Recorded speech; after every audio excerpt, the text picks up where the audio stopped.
Hello, and welcome to Soothing Pod's Sleep Stories. Tonight, I will be your guide as we listen to the fabled story of Cinderella. Now, you might have heard a version of this story before, but tonight, I take you back in time to discover the original version as told by the German brothers Grimm.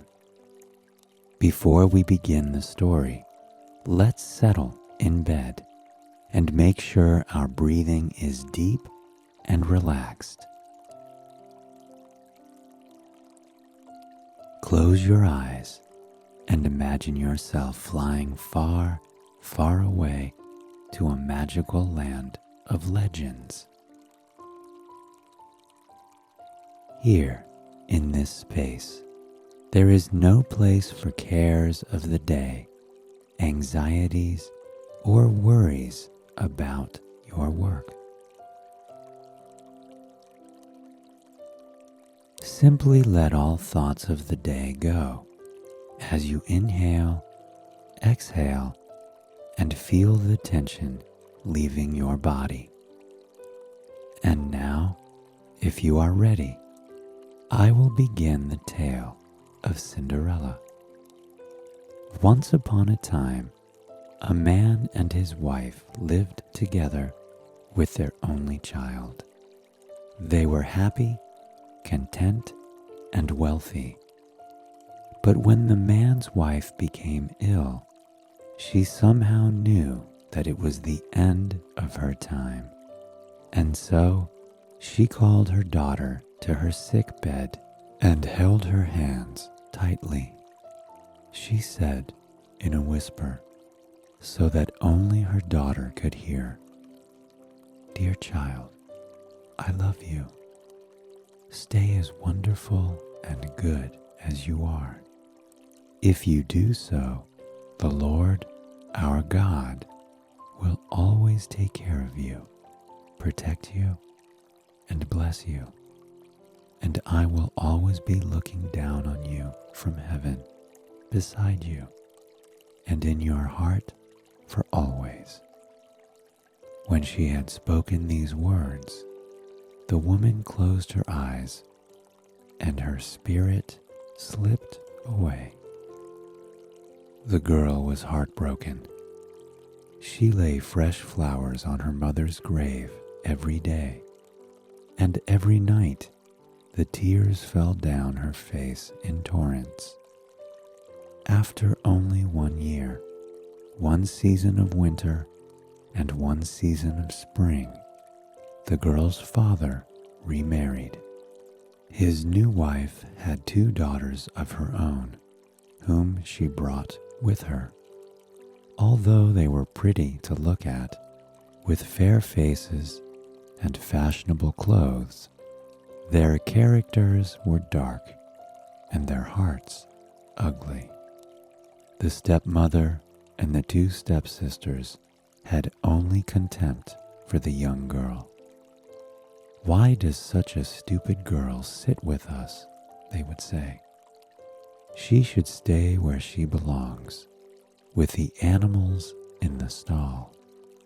She looks like a kitchen maid, and so she should take her lunch and dinners there."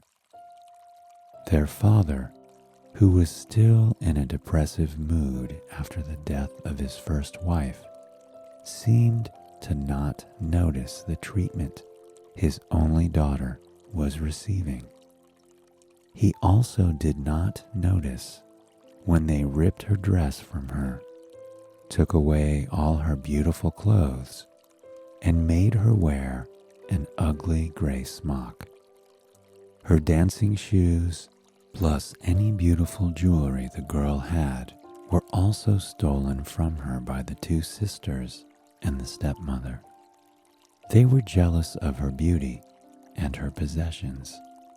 They led her into the kitchen, laughing at how simple she looked now, just like a kitchen maid. Every day, they made her work from morning until evening. She woke up before daybreak did all the house chores, carried the water from the well to wash their clothes and fill their bath. By evening, she was so very tired, but still, she had to cook supper and clean after everyone else. When she was finally so tired that she wanted to lie down and sleep, there was no warm bed to relax in. She simply fell down by the hearth in the ashes, the cinders and soot making her face quite gray and dirty. And because she always looked so full of cinders and dirty, they laughed and called her Cinderella. One day, their father decided to attend a fair, and he asked his 2 stepdaughters if they would like him to bring back any particular gifts for them. "Oh, yes, Father, we would love fancy summer dresses," said the one, "and diamond necklaces with pearls and jewels," said the other. "And you, Cinderella?" asked the father. "What do you wish for?"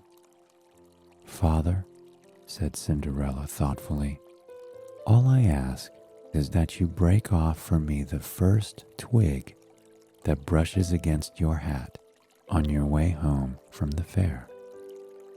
The father went away, but before returning, tried to do exactly as his daughters wished. He found fancy dresses, diamond necklaces with pearls and jewels for his 2 stepdaughters. As he rode his horse home, he came to a large green thicket. In his rush to get back swiftly, a hazel twig brushed against him and happened to knock off his hat. "Perfect," thought the father. Thinking of his daughter's wish, he broke off the twig and took it with him. And so, as the father arrived home, everyone got what they wished for, including Cinderella, who asked for a twig from a hazel bush. What a curious and strange gift, you might say. And, naturally, so did the sisters. They laughed and mocked her, wondering how anyone could ask for something so silly and dirty. That evening, Cinderella went to her mother's grave and placed the branch on the earth there, planting it securely. As she did so, the tears streamed down her face again. They watered the branch and gave it life, and within a few weeks, that branch had grown into a lovely tree. Cinderella went to her tree beside her mother's grave every single day, but not just once. Oh no, Cinderella missed her mother so much that she visited her grave 3 times a day. And every time she knelt beside it, Cinderella whispered a little prayer. Each evening, after her prayer, a tiny white bird would fly down beside her. And whenever she expressed a wish during her prayer, that tiny white bird would grant it, throwing down to her on the ground exactly what she had wished for. One day, there came a proclamation. The king was sending out invitations to a party. It was to be a 3-day festival. He was inviting all the most beautiful maidens in the kingdom to come to the party, including Cinderella and her 2 stepsisters.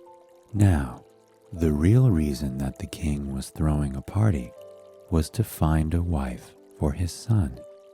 He hoped that the prince would see a beautiful girl at the ball and decide to marry her. The sisters were so excited to be invited. They called Cinderella, saying, "Come and make our hair look good. Comb it for us. Brush our shoes and fix our dresses.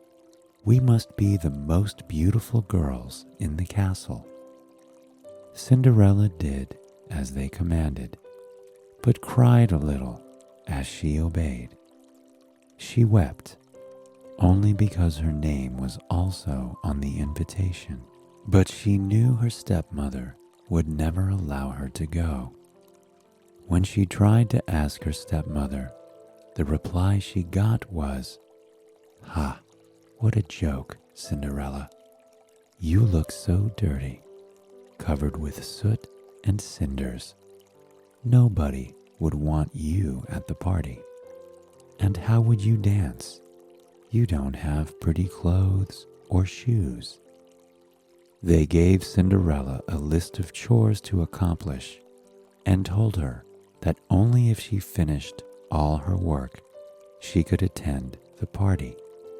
At the top of that list was 5 handfuls of lentils the stepmother had scattered in the ashes. "Collect all the lentils," she had ordered. Poor Cinderella. She would have to obey. She had no choice. But when the stepmother and stepsisters were not looking, she whistled into the air and sang a song. "Dear pigeons, turtle doves, my friends the birds, come and help me gather, please. Place the good ones in the pot, place the bad ones in your crop." At her call, the 2 white pigeons sailed through the open kitchen window. Next came the turtle doves and other birds, all her friends. They swarmed in, waddling over the ashes, and started to help her pick and peck, pick and peck, pick and peck, pick and peck. Cinderella had so much help to pick up all the lentils. After just an hour, they had gathered up all of the good grains, and Cinderella was nearly finished with her chores. Happily, she ran to her stepmother with the bowl of lentils. "I have finished what you asked of me, stepmother," said Cinderella. "May I go to the festival now?" But to her dismay and despair, the stepmother said, "Of course you cannot go, Cinderella, for what would you wear? And how will you dance when you don't even know how to? Go if you want, but don't cry to me when everyone in the dance hall laughs at you." Well, that answer was enough to make Cinderella cry. It was just the kind of reaction the stepmother was hoping for. With her sad mood and hopelessness, perhaps she would give up her silly idea of going to the ball. Cinderella wept and wept, while the stepsisters laughed and laughed. Soon, the clock struck 8, time for the ball. A carriage arrived on their doorstep, sent by the king himself. The 2 stepsisters and the stepmother happily hopped inside, excited for the evening. As they closed the carriage door behind them, they waved back at Cinderella, mockingly.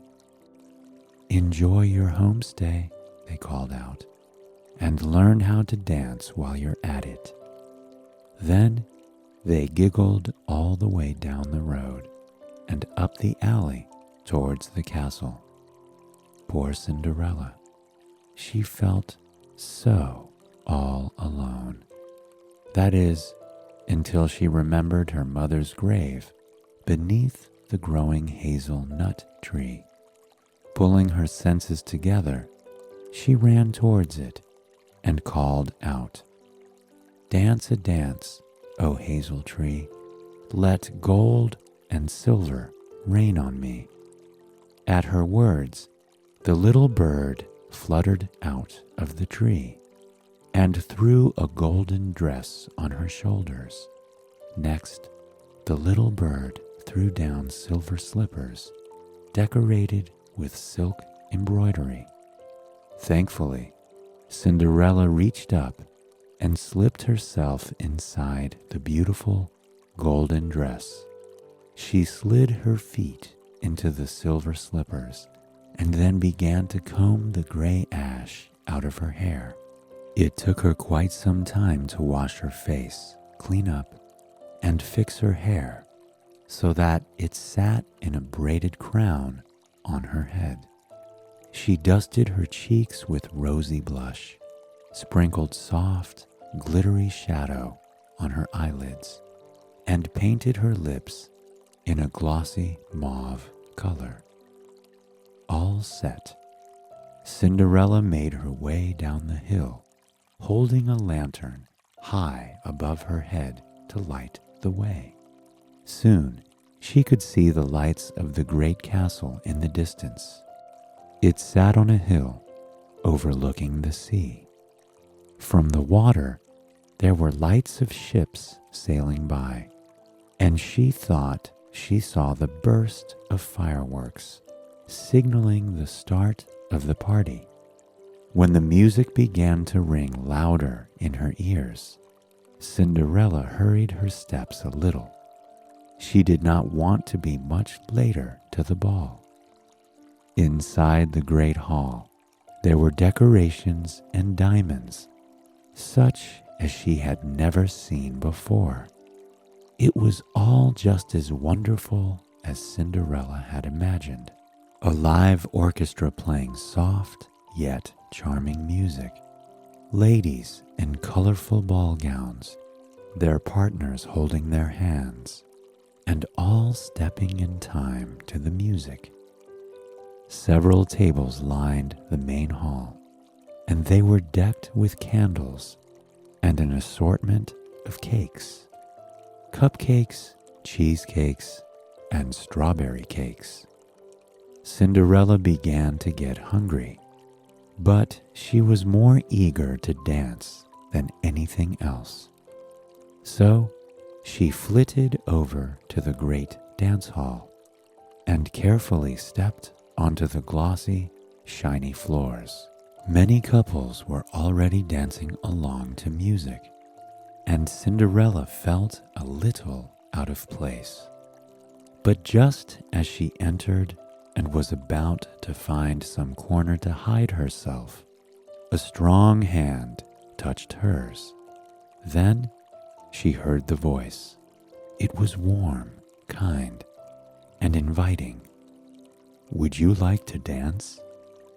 As she clasped the outstretched hand, Cinderella looked to see the face to whom this warm and kind voice belonged. Instantly, she recognized the prince. "Yes, of course, Your Majesty," she replied. The prince smiled, took her hand even more in his grasp, and led Cinderella out into the middle of the hall. Together, they swayed in time to the music. His rhythm seemed to match hers in a wonderful way.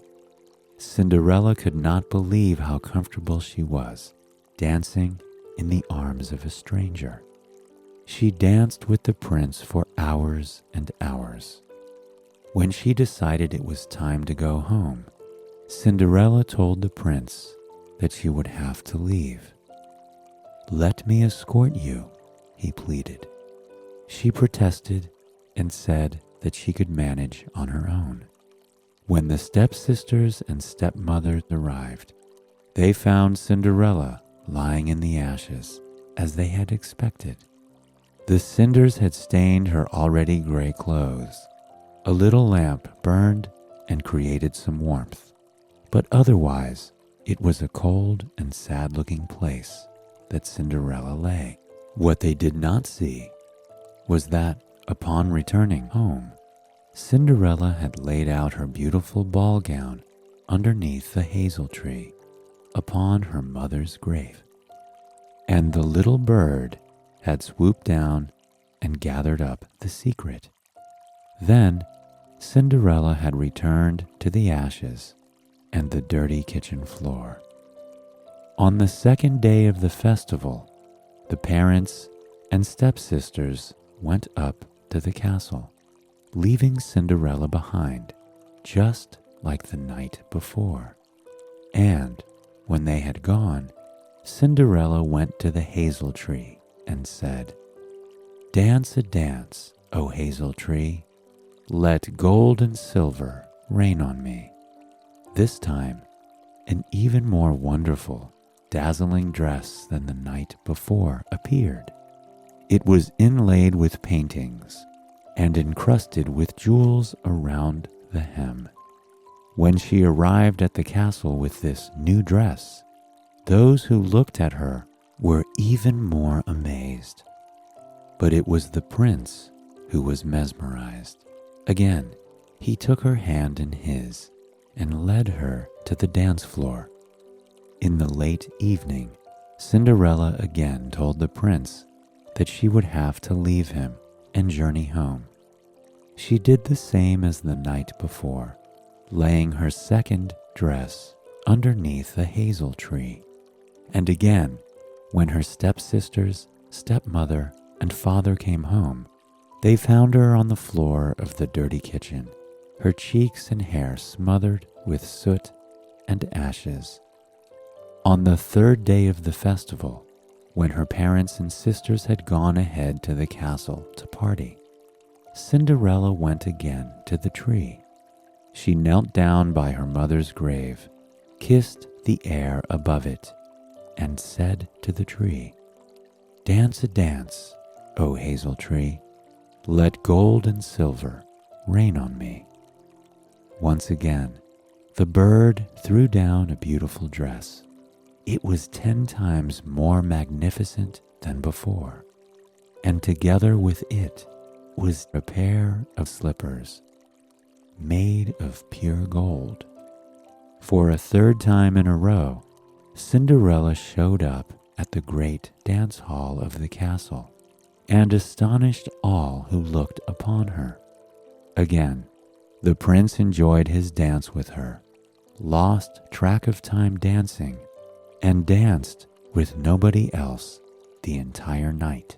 But this time, when evening came and Cinderella excused herself to go home, the prince had a plan. Before midnight, he had his assistants smear the staircase with sticky tar. When Cinderella ran down the steps in a hurry, one of her golden slippers got stuck to the steps and was left behind. As Cinderella ran off without it, the prince stooped down to pick up the golden shoe. He was determined to find out who she was and marry her. "The woman whose foot fits this golden shoe is the woman who I shall propose to," he told his friends and family the next day. The king and queen were delighted and sent messengers out into the city to carry this good news and the golden shoe. The two sisters, who thought their feet were quite beautiful, were also delighted to hear this. For what could be better than marrying a prince? When the messengers arrived at their home with a single golden shoe, they both grabbed at it. However, neither of the sisters could get all of their toes inside the shoe. The stepmother took matters into her own hands. "Cut off your big toe," she said coolly. "After all, once you are queen, you won't have to go around on foot." It sounded like a brilliant idea. The elder sister was first. She sliced her toe, forced her foot to fit inside, and then rode off with the messenger, headed for the castle. However, the way to the castle went past Cinderella's mother's grave. As they rode by, the elder stepsister, trying to stifle her cries of pain, two birds sitting on the tree branch sang out, "Rook-de-goo, rook-de-goo, see the blood in the shoe. It must be too tight. This bride is not right." When the messenger looked down and saw there was indeed something out of the ordinary gushing from the shoe, he turned the horse around at once, this time back home. The second stepsister tried stuffing her foot inside the shoe. And again, the stepmother literally stepped in with a seemingly brilliant solution. Cut a piece off your heel. When you are queen, you will no longer have to go on foot. The silly sister did as she was told and sliced off her heel this time, thinking that the stepsister was indeed the bride-to-be. The messenger put her on the horse and rode out with her. All seemed to be going according to the stepmother's plan until the horse passed the hazel tree and the two birds singing, "Rook-de-goo, rook-de-goo, must be blood in the shoe. If the shoe is too tight, then this bride is not right." Again, the messenger had to turn the horse around and return the false bride. He was a little worried to go back to the castle and appear before the king, queen, and prince without a bride-to-be. "Do you have another daughter?" the messenger asked the two parents. "Only a young and skinny one who is possibly too dirty to be a bride," said the father. "Nonsense. You mean the kitchen maid?" gasped the stepmother in mock disgust.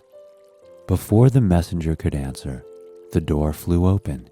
It was the prince, who had sent his messenger pigeon for 3 nights in a row to find out where the mysterious dancing girl lived. "Let me see her," the prince demanded. And so the family was forced to call on Cinderella. Before meeting the prince again, Cinderella made sure to wash her face and hands and gather up the dress from underneath the hazel tree. Then she presented herself, all smiles and sparkles now, to the prince.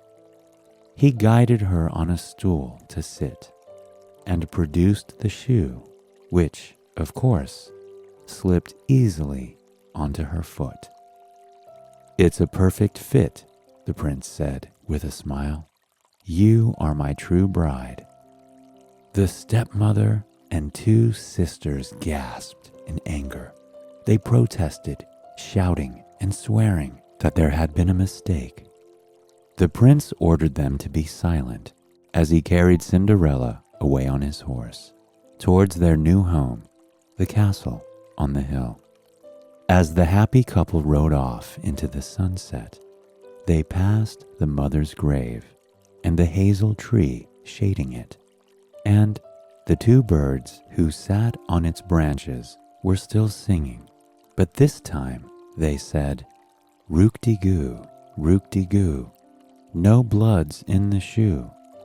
The shoe's not too tight. This bride is just right." Then they flew after the couple on horseback and flitted right onto Cinderella's shoulders. One bird sat on her right shoulder and the other on the left.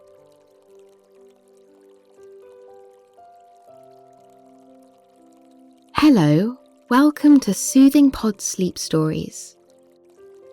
Tonight, I will tell you the story of Little Red Riding Hood. It is an old fairy tale set in an enchanted forest. There was once a little girl who loved to wear a red velvet cloak. No matter where she went, she always had her red hooded cloak on.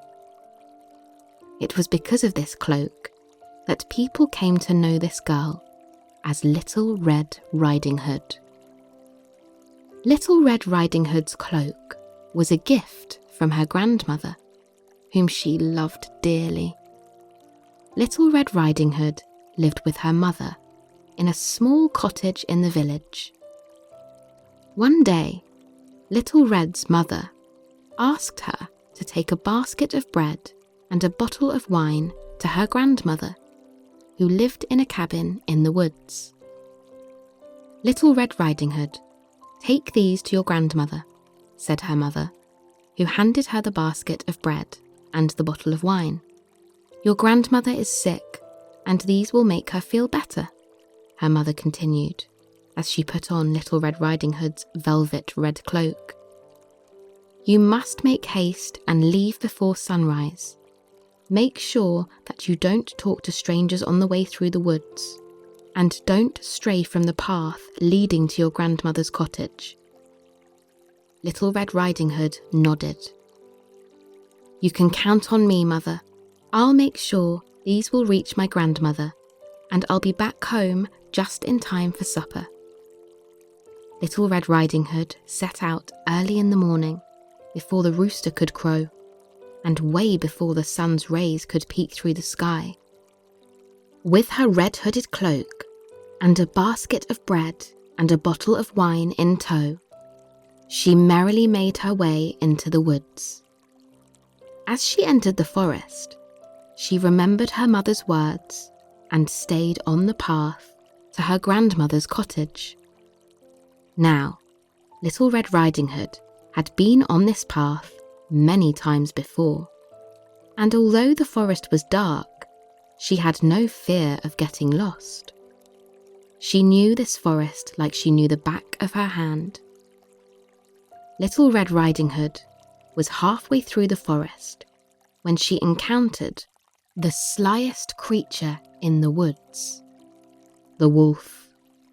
With all his cunning, the sneaky wolf greeted Little Red Riding Hood with a good morning. "What do you have there in your basket, little girl?" asked the wolf as he circled Little Red Riding Hood and tried to peek inside the basket she was carrying. Little Red Riding Hood had never before met the wolf, and she had no idea what kind of creature the wolf was. "Oh, good day, sir," said Little Red Riding Hood. "It's some bread and a bottle of wine for my grandmother. She is sick, and I am in a hurry to see her." "Where does your grandmother live?" "She lives alone in a cabin in these woods. If you follow this path, it leads straight to her house." The wolf seemed like a harmless, curious creature, so Little Red Riding Hood was not afraid. She thought he was a good companion in the dark woods, and it was getting pretty lonely walking the path alone. The wolf looked at the basket of bread and the bottle of wine and felt very hungry. He hadn't eaten for days and would do anything for some food.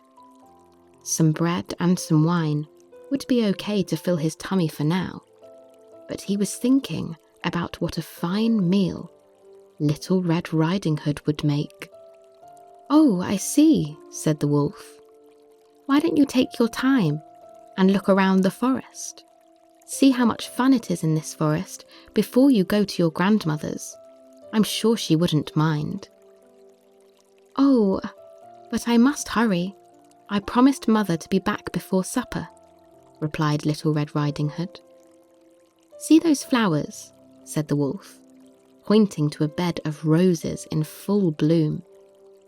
"I'm sure your grandmother will love those. Why don't you pick some for her?" Little Red Riding Hood saw the flowers and thought about how they would make a lovely gift for her grandmother. She went about and picked a rose, then another, and some more until she filled the basket to the brim.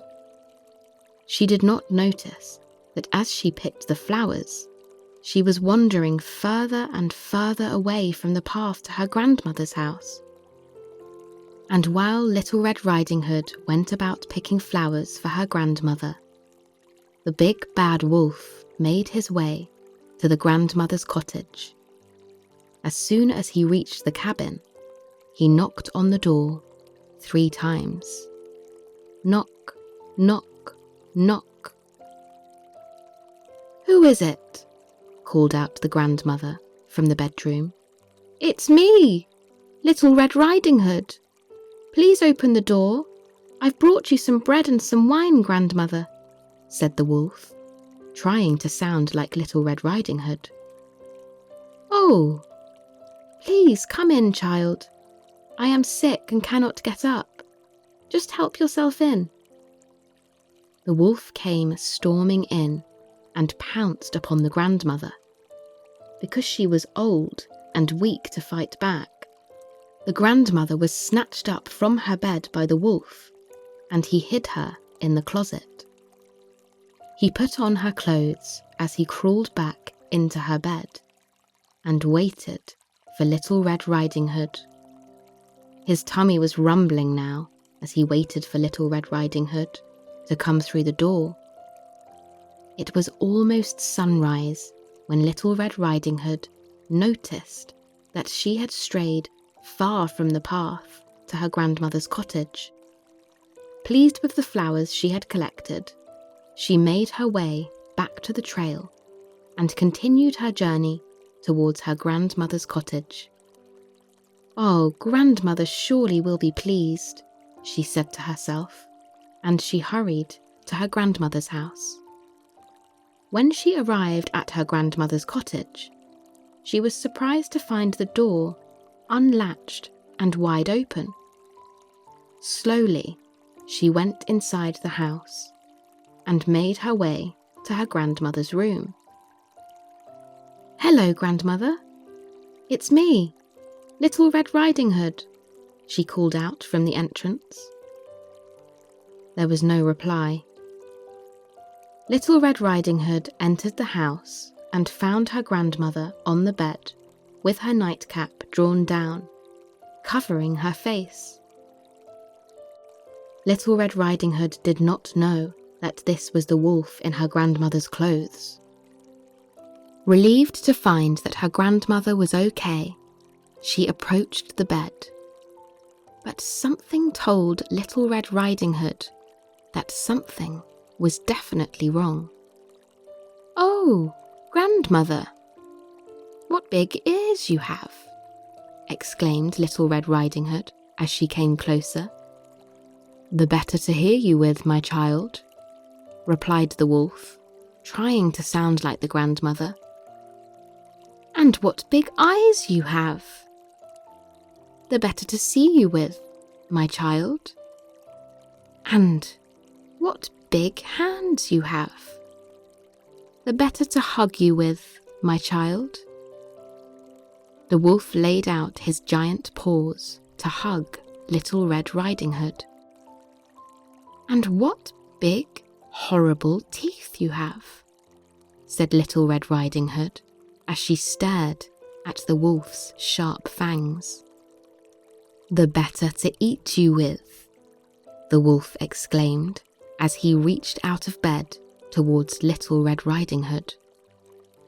Little Red Riding Hood tried to run outside the house, but the wolf was swift and robust.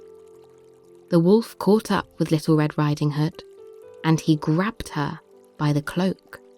Little Red Riding Hood tried to free herself from the wolf's grip, but alas, the wolf was too strong. At that moment, a huntsman happened to pass by the cottage. Upon hearing the commotion, he came storming in and saved Little Red Riding Hood from the wolf. He drove the big, bad wolf away, and as soon as he did, the grandmother popped out of the closet and hugged Little Red Riding Hood tightly. Little Red Riding Hood gave her grandmother the flowers she had picked, and afterward, she, her grandmother, and the huntsman shared the bread and wine that she had brought all the way from the village. That evening, Little Red Riding Hood returned home to her mother as she had promised, in time for supper and without a scratch. The wolf had vanished, never to be seen again. And now, every time Little Red Riding Hood sets out to visit her grandmother, She's quite careful who she stops and talks to, especially if they are a stranger.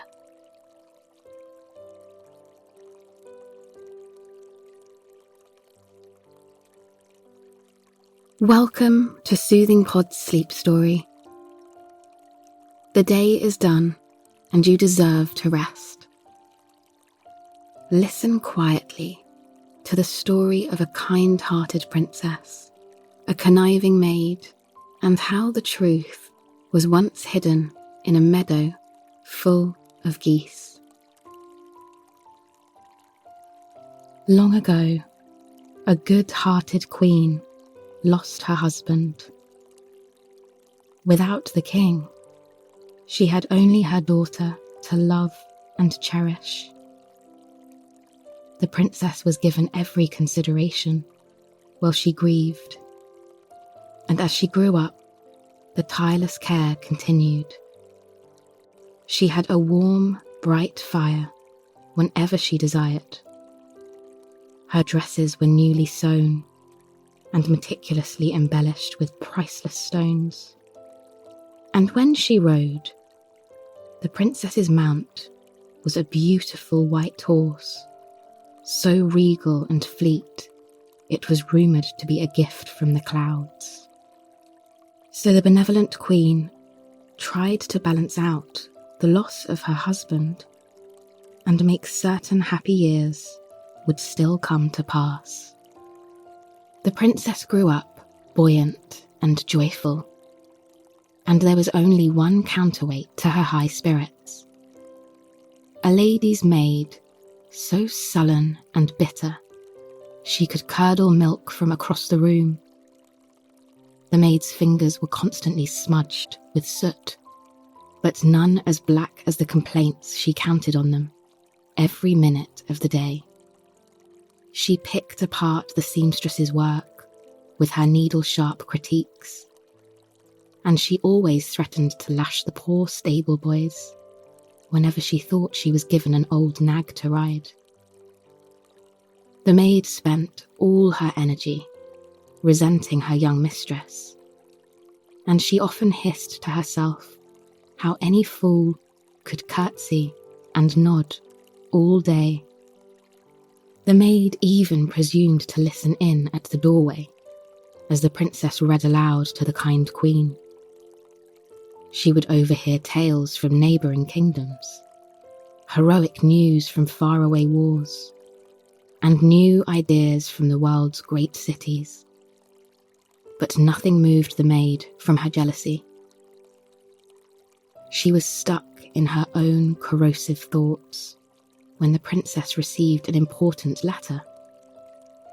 A mighty king from the north needed a wife for his eldest son, so that the crown prince could properly take on his role as ambassador.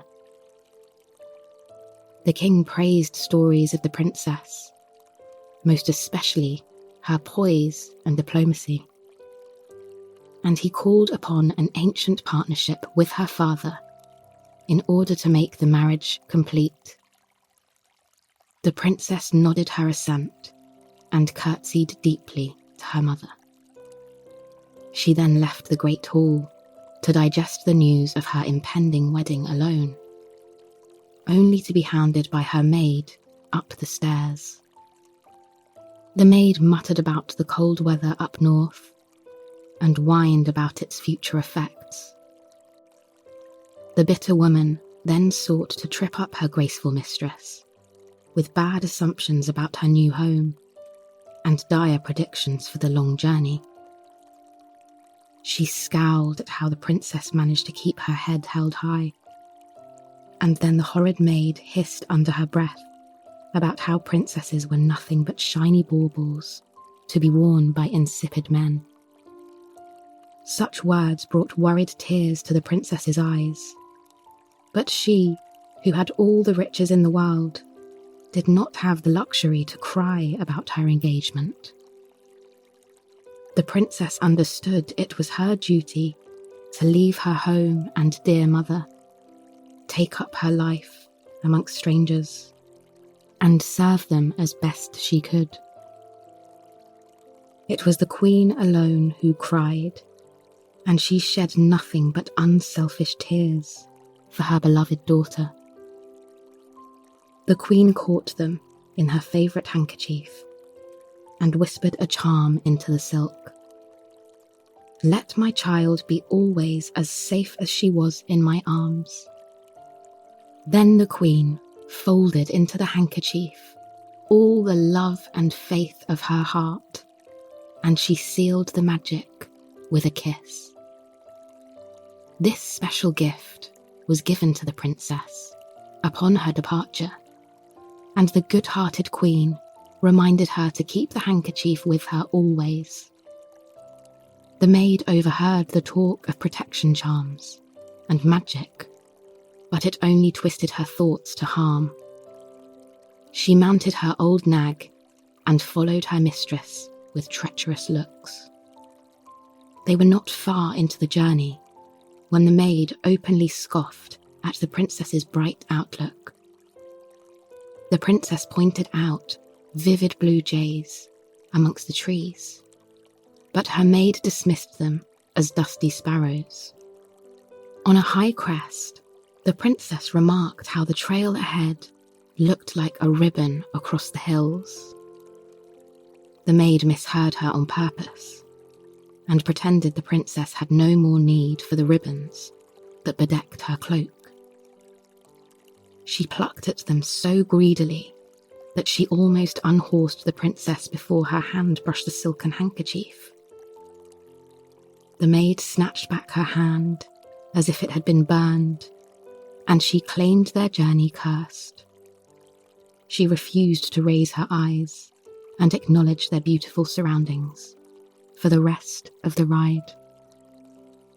Undeterred, the princess marvelled at how lovely the brook along the road sang to them, but the maid's only response was to call her a fool. Shocked at the outburst, the princess stopped her white steed and swallowed hard. She then desired a cup of fresh, cool water and voiced her simple request, as was her habit. The maid refused, and the princess was forced to get down from her horse and fetch the water from the brook herself. As she leaned across the singing brook and dipped her golden cup into the water, the folded silken handkerchief slipped from its place at the princess's heart and fell into the fast-moving current. The princess was heartbroken and, returning to the road, confessed her loss to her beautiful white horse. The compassionate steed tried to carry the princess from her sadness, and he manoeuvred for hours to keep her from the maid's conniving glances. The journey was tiresome, and it wasn't too long before the princess asked again for a cup of fresh, cool water. The maid told her to get it herself, and she watched the princess dismount with sharp eyes. Where was the princess's shock at such terrible treatment? Where was her sunny outlook now? It only took a minute for the maid to realize the changes in the princess all stemmed from the loss of her handkerchief. The magic was gone, and the princess was unprotected.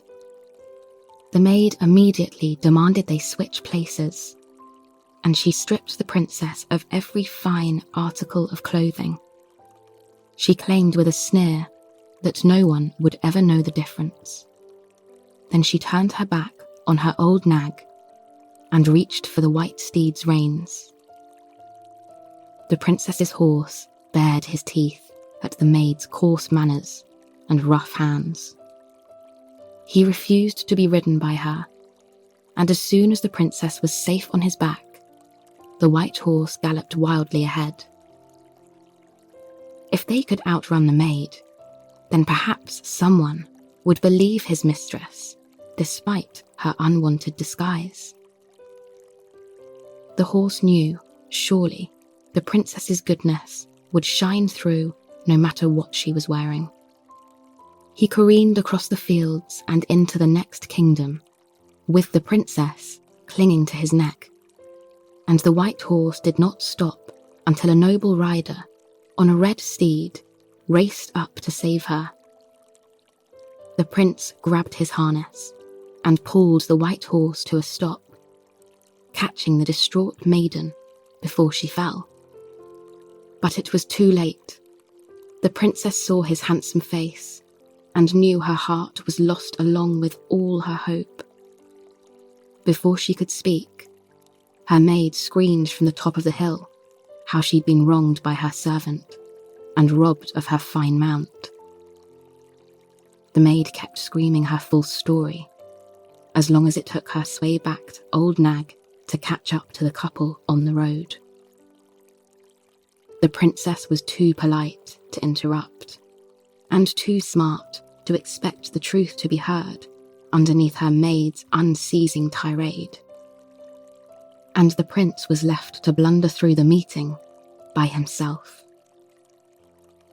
He was puzzled, but almost certain the beauty on the white horse was not what she seemed. If only he could have a quiet moment to hear her speak.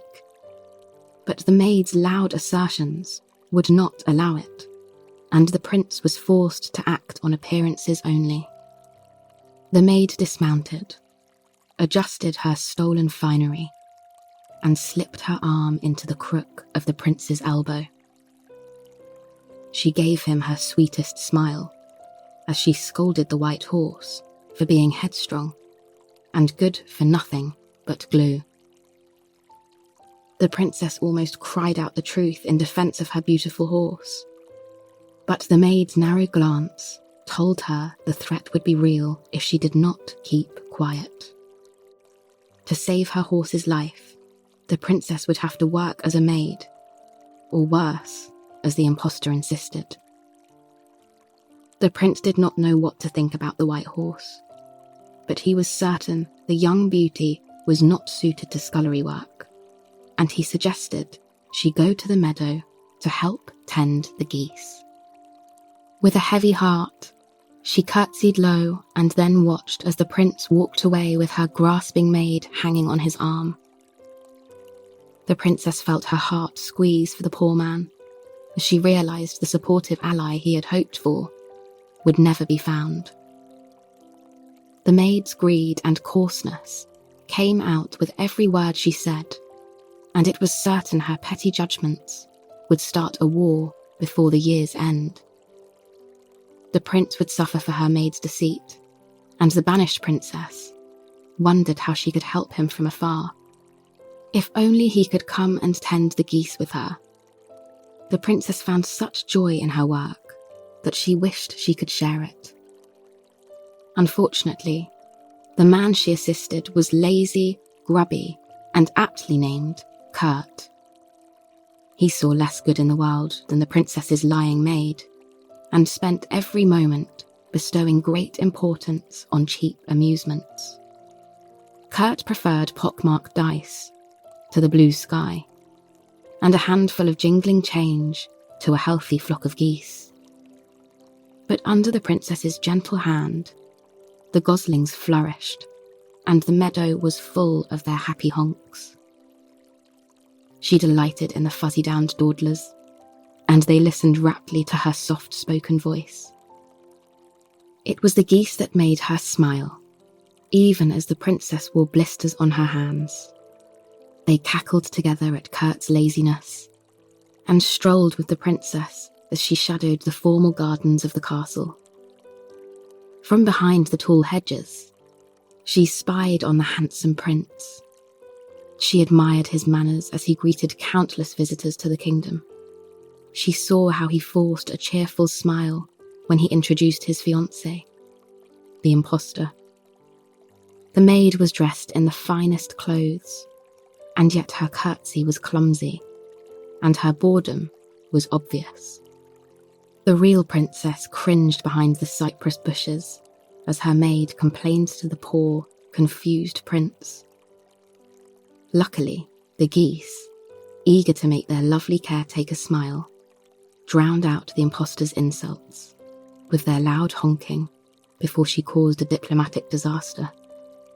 The prince caught a glimpse of the beautiful goose girl as she fled across the meadow with her flock following on the wing.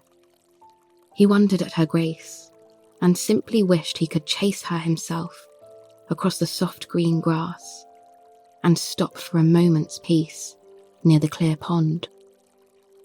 Kurt was not as kind-hearted when he spotted his helper rushing across the field. Her straw bonnet had come loose and revealed the long flow of the princess's hair.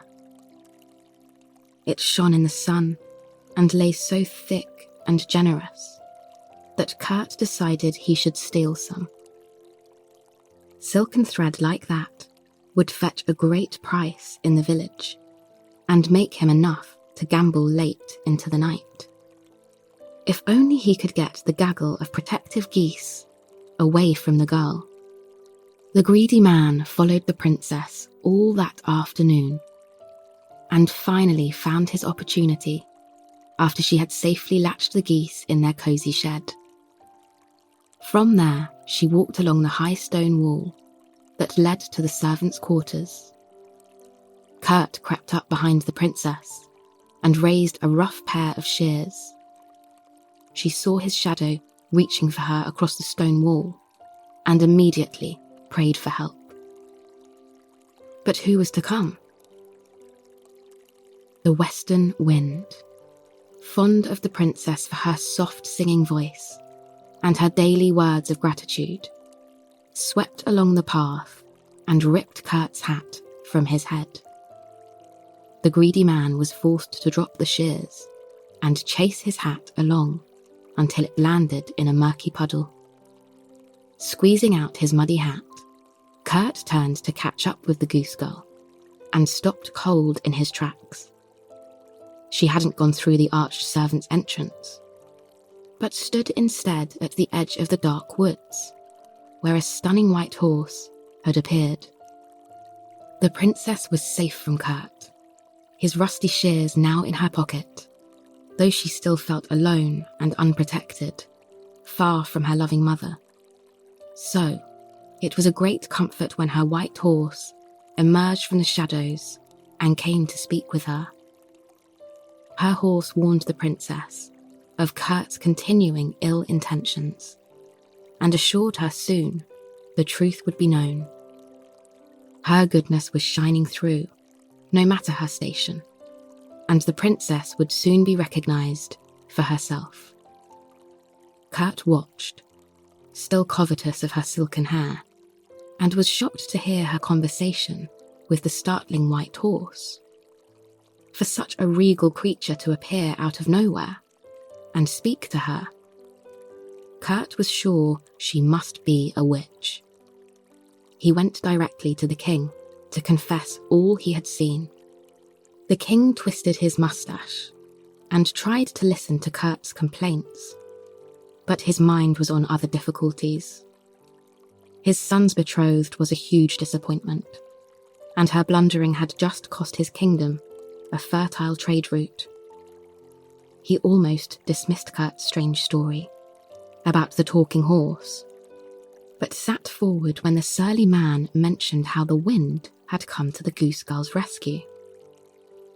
The wise king knew the western wind's favour was hard won, and anyone who could count on such a magical companion was worth knowing. He demanded the goose girl be brought to him. She arrived and curtsied so low her silken hair brushed the floor of the throne room. The king saw why Kurt had so coveted her long tresses, and her beauty was undeniable.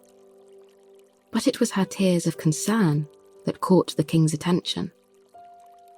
As he questioned her about the mysterious white horse, a rumour that had haunted his court for days, she cried on the beast's behalf. She spoke so eloquently of the white horse's loyal service and wished so kindly for it to be brought into the stables safely that the king began to suspect the goose girl was more than she seemed. The disguised princess blushed when the king asked her about the western wind. and she feared she was saying too much. If her maid caught her talking, her white horse would be in danger, and the princess bit her tongue in despair. The king noticed her sudden silence and offered a gentle solution. Perhaps she would feel better if she told her story to the empty fireplace. The ashes would never betray her, and after the fire was lit later that evening, all of her words would be burned away, unheard. She accepted the king's great kindness and was left alone in the great hall, where she immediately knelt before the cold fireplace. How she longed to tell her tale, but did she dare? The princess looked around the vast room and calmed herself with the thought that no soul could be eavesdropping. She began to explain all her recent misfortunes to the stern ambience, and felt better as she confessed her true identity to the unmoved cinders. It never occurred to the princess that the chimney heard her words as well. It sent her words up and up to find the eager ear of the king as he listened from his rooftop garden. Once the truth was heard, the king rushed down to the great hall and summoned his son. The prince was accompanied by the conniving maid in disguise, and she shrieked when she saw the true princess standing next to the king. The maid fled the kingdom on foot, as even her old nag refused to help the unkind woman. That very evening, the long, wished-for wedding took place, and the princess found her true place in the world.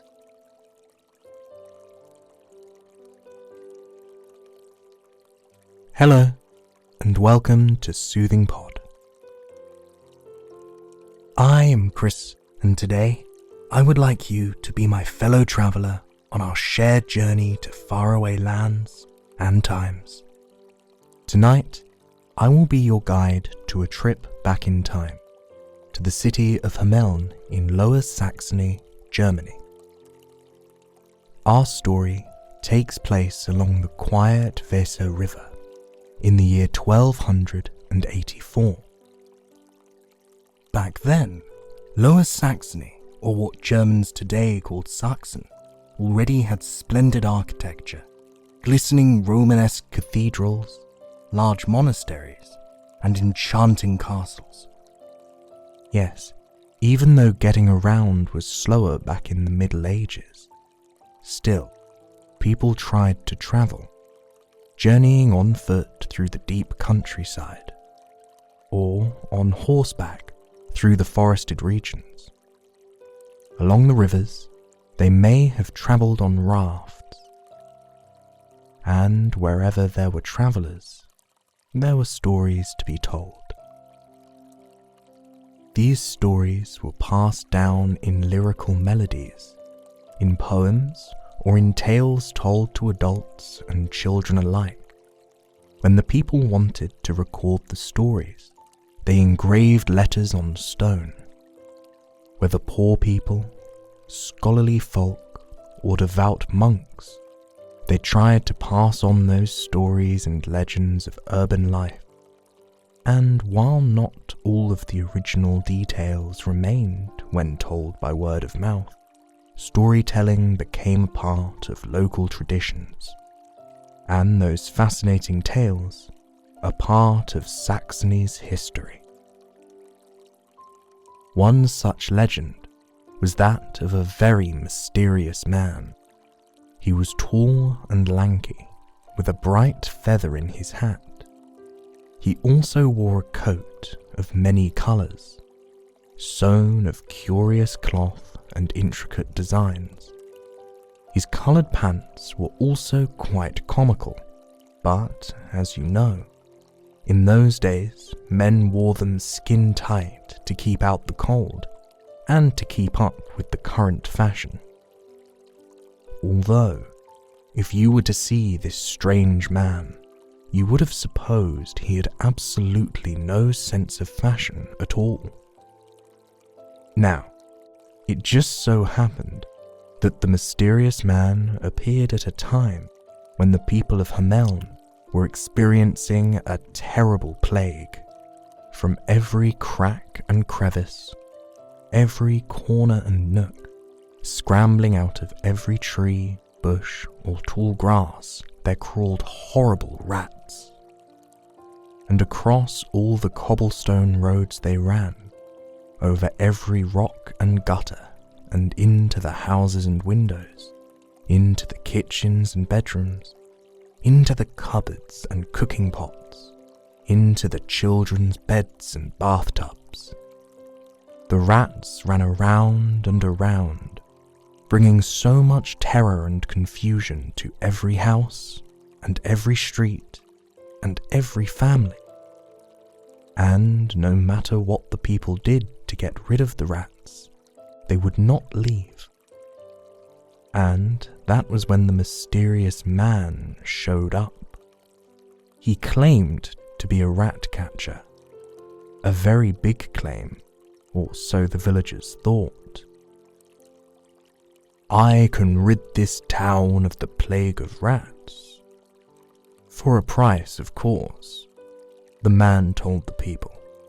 A curious smile spread across his face.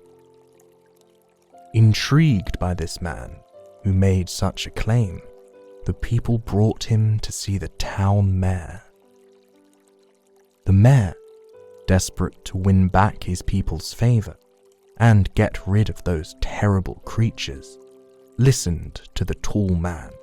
They agreed on a particular sum of money if the man could get rid of the rats. Afterward, the peculiar man smiled, waved goodbye, and skipped on down the street. The villagers followed him, watching to see what he would do. Just exactly how did he propose to take all of the rats away? Presently, the man produced a small pipe from his pocket. He put it to his lips and began to pipe a tune. The air from his mouth produced music, which flowed effortlessly out of his small musical instrument. In lulling notes, then more vibrantly, then louder and louder and louder, until everyone in every street and in every house could hear him play. Those who had heard the music's melody moved out of their houses and stood on their doorsteps, or peeked out of their criss-crossed windows to see where the sound was coming from. All eyes, all heads, all bodies turned, as if in a trance, to the man who played the pipe. And then suddenly, strangely, one rat followed the music, all the way up from a gutter he crawled, into the street, across a bridge, and straight towards the man who was making it. Another rat followed, and another, and yet another. The people all looked to see that now the rats were swarming out of the houses and piling into the streets, and they were all moving in the same direction. The creatures were in a trance, it seemed, lured by the lute and following this funny-looking man. "The Pied Piper," the villagers soon began to whisper to one another. "He really is taking all of the rats away." As he piped his pipe, and as the rats followed, he turned and skipped towards the flowing Weser River. The rats, in turn, followed him to the river's edge. And there, his music did not stop. The tunes kept on tumbling through the air, rallying all the rats. The sounds he made seemed like a seance of shrouded mystery. As the Pied Piper neared the rushing river, the people thought he might stop on the grass and turn around. But instead, he shook off his boots, rolled up his pant legs, and stepped, barefoot, into the rushing, gushing water. The rats, hearing the music cascading, continued following its flow. They too entered the river. Its waters rushed over them, sweeping up the throng of crawling creatures and consuming the thousands of rats who had followed the Pied Piper. And as the music played, the rats all drowned, one by one. A silence followed, a reverent awe. The townsfolk, who had been watching the parade, now looked on in amazement as their streets, their homes, their entire village was free of rats. Not a single rodent could be found.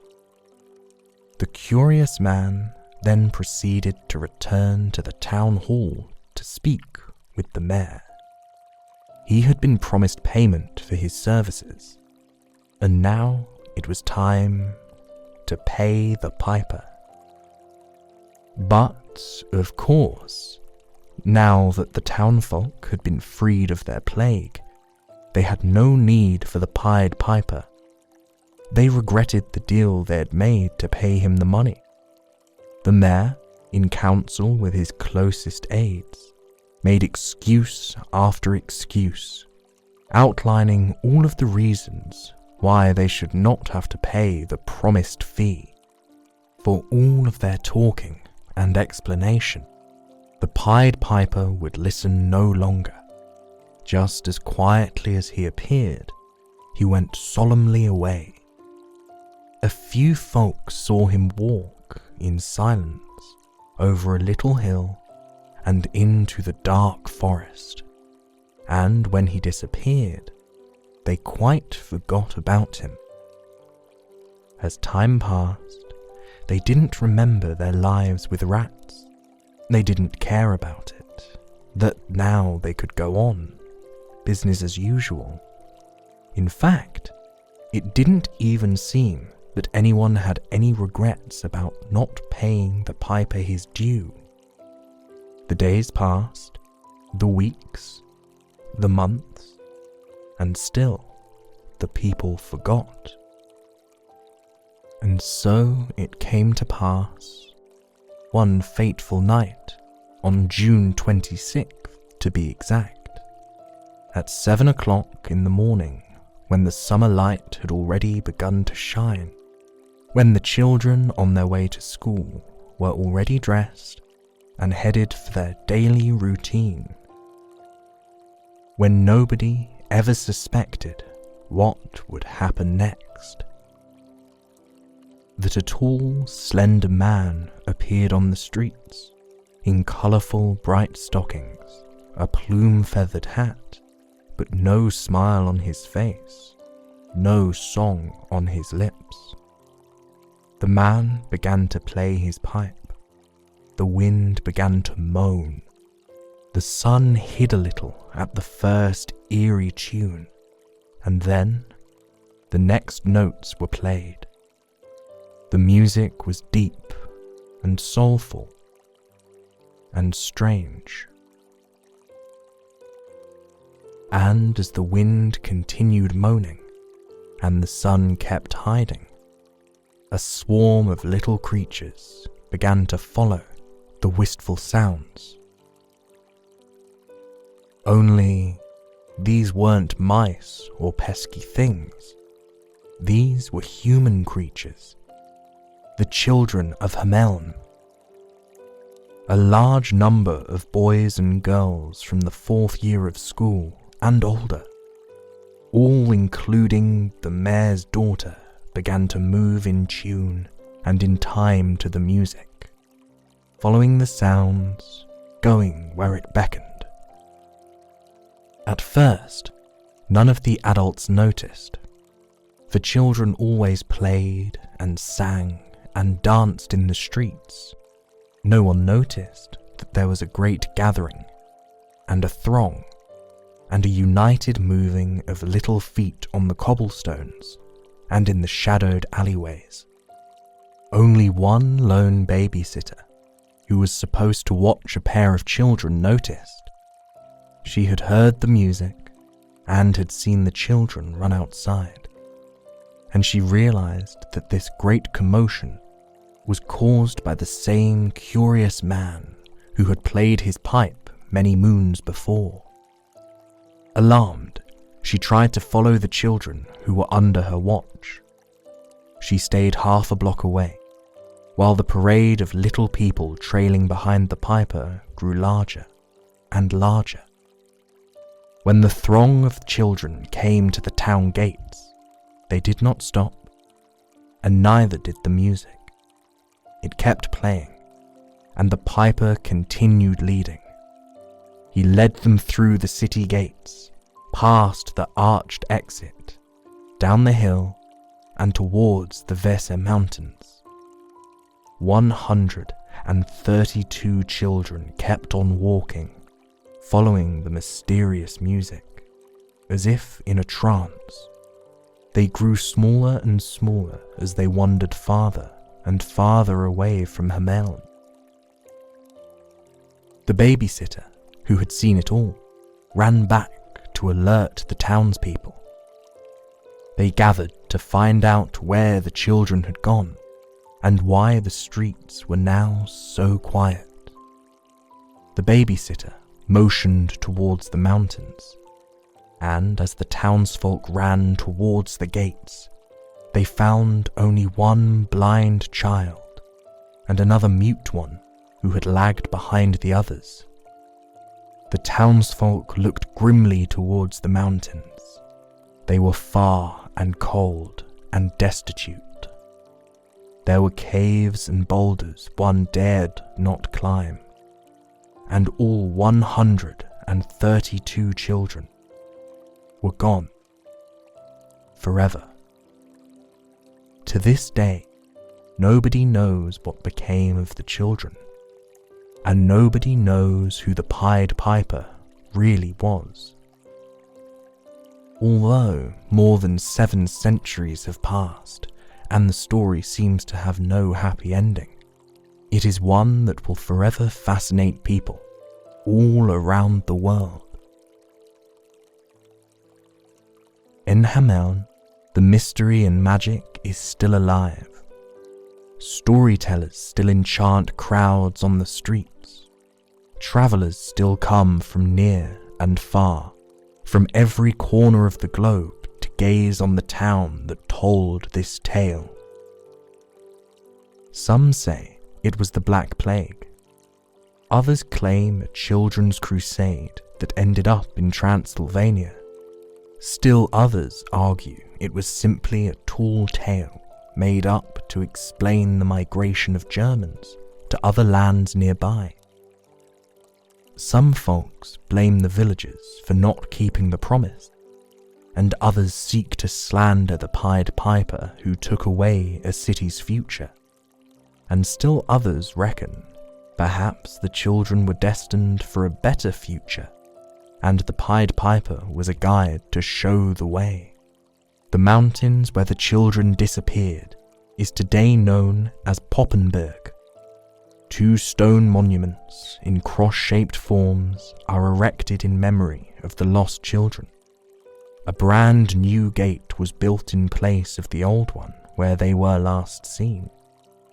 And in the town hall are inscribed the following words: In the year 1284, after the birth of Christ, from Hameln were led away 130 children born at this place, led away by a piper into a mountain. In 1572, the story of the piper and the children was portrayed in the frosted chapel windows, and a shiny new coin was minted in memory of the monumental event. if you were to go to Hameln today, how would you write the end of the story? What do you suppose became of the children? And how would you like this tale to end? It is an enigma, to be sure, and while most fairy tales have happy endings, this one told and retold time and again seems a sad and soulful one. Oh, but this is the magic of myths and legends. That the ghosts of the past are still alive. They live on in the imagination and in the dreams and in the hopes of those who hold some spark of life in their hearts. That endings don't have to be remorseful, because every night is merely a transition, every full moon a magical transcendence, and every day is a new beginning.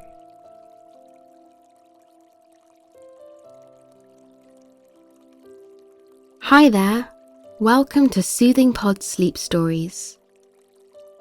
Tonight, I will tell you a story of a young girl trapped in a tower and how she escaped and found her true love.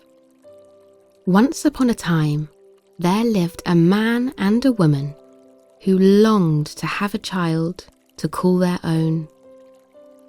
The man and the woman had been married for years, but had not been blessed with a child.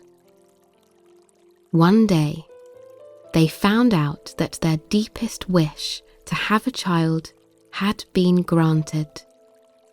Overcome with joy, the man did everything he could to make his wife happy while they were waiting for the arrival of their child. The couple lived in a large house overlooking the most splendid garden. This garden had the finest herbs and flowers, sprawling as far as the eyes could see. It was a beautiful sight to behold, but it was dreaded by everyone who lived in the village. You see, surrounded by a high wall, this garden belonged to a powerful and evil enchantress. No one dared to cross this enchantress, lest they end up under the wrath of her spell. One day, the woman was looking out of the window, admiring the beauty of the garden.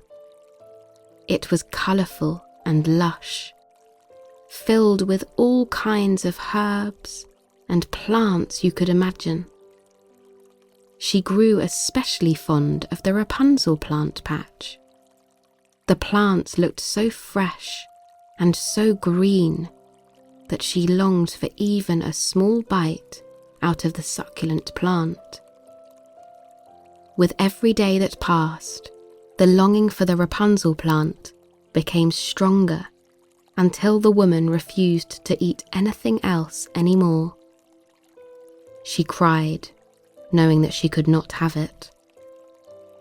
The woman was now getting weak and miserable as each day passed, and this worried the man so much.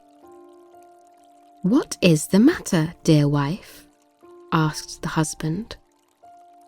"Oh, dear husband, I am afraid that if I cannot eat the Rapunzel, I will die," replied the wife, with tears in her eyes. "Do not cry," the man replied as he wiped off her tears. "Tonight, I will get as much Rapunzel as you want, so that you can eat to your heart's content." That night, the man climbed up the wall and into the garden, although he was afraid that the enchantress might catch him. He tried to be brave as he scooped up a basket full of Rapunzels. As he took the basket back to his wife, he felt relieved that finally she could eat and be well again. When the wife received the basket of Rapunzel's, she hastily took it to the kitchen and made a delicious salad. The wife ate it all up, having not one, but 3 servings, all to herself. When she finished eating the Rapunzel's, she felt her strength come back, but she also found that she longed to have more. This time, the longing was stronger than before. She urged her husband to climb over the wall once again to gather more Rapunzel from the garden. The following night, the husband climbed over the wall again. However, this time, upon landing in the garden, he was greeted by the enchantress. Her eyes were gleaming with anger as she stood towering over the man. "How dare you steal from my garden?" she growled. "Anyone who dares to steal from my garden will meet a grave punishment." "Please, have mercy," begged the man. "My wife is expecting a child and longs for the Rapunzel in your garden. I mean no harm. I just needed to get some, or else my wife and child will die." The enchantress felt how sincere the man was, and saw how he loved his wife and child. So, instead of a stern punishment, she offered to make a bargain with the man. "Ah, in that case, I will allow you to take as many Rapunzels as you wish from my garden," the enchantress offered. "Come back every day and let your wife eat as much as she pleases." "Thank you, you are most kind," replied the man, as he tried to steady himself. However, the enchantress continued. "In return for taking from my garden, you have to promise to give me your child. I will care for it like a mother. That is all I ask in return." The man, in his terror, agreed to give up his child, and when the day came for the child to be born, the enchantress was outside of the door waiting to take the child away. The enchantress took the child and named her Rapunzel, and as she had promised, she cared for the child and brought her up as her own. Rapunzel grew up to be the most beautiful child and was gifted with many talents. She could paint, sew, and had the most melodious singing voice. Rapunzel was also endowed with long locks of golden hair that shimmered in the daylight. Wanting to keep Rapunzel to herself, the enchantress locked her in a high tower with no doors. The only way to get inside was through the window, and with the help of Rapunzel's long golden hair. When the enchantress would come to the tower, all she had to do was call out to Rapunzel. "Rapunzel, Rapunzel, let down your hair." In an instant, a wave of long golden hair would cascade out of the tower window, and the enchantress would use this to climb up the tower. Rapunzel lived alone for years, and only had the enchantress for a companion. One day, a young prince got lost in the forest and heard a beautiful voice singing an enchanting song. He followed the sound and saw that it came from the high tower. The prince wondered how he could climb up the tower, seeing that there wasn't a door or any stairs leading inside. The prince waited and looked from afar until he saw the enchantress arrive at the foot of the tower. "Rapunzel, Rapunzel, let down your hair," he heard the enchantress call out. It was then that he saw Rapunzel peeking out from the tower window and throw down her golden hair. As the enchantress climbed up into the tower, the prince came up with an idea.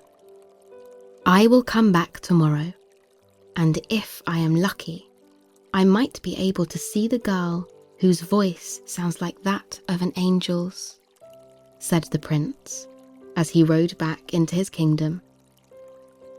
The following night, the prince came back to the tower, and when he saw that there was no one in sight, he called out, "Rapunzel, Rapunzel, let down your hair." And just as he had planned, Rapunzel let down her long golden hair, and the prince climbed this until he reached the tower window. When the prince reached the top of the tower, Rapunzel was surprised. In all her years, she had never seen another person besides the enchantress. At first, Rapunzel was afraid of this strange man. However, the prince proved to be courteous, and in no time they were talking like old friends. The prince told her that he had been so in love with her when he heard her voice that he took the risk of climbing up the tower. The prince asked Rapunzel to run away from the tower with him. "But my prince, I fear that I cannot escape from the tower because there is only a window and no stairs for me to climb," Rapunzel replied sadly. "Do not worry, my dear Rapunzel. Every day I will come and bring you silk that you can weave into a ladder," replied the prince. "When this is ready, you can use it to climb down from this tower, and I will take you to my kingdom." And it so happened the prince would visit every nightfall, and the enchantress visited during the day. This went on for a while without the enchantress's knowledge. However, as time went by, the enchantress caught a hunch that something was going on in the tower.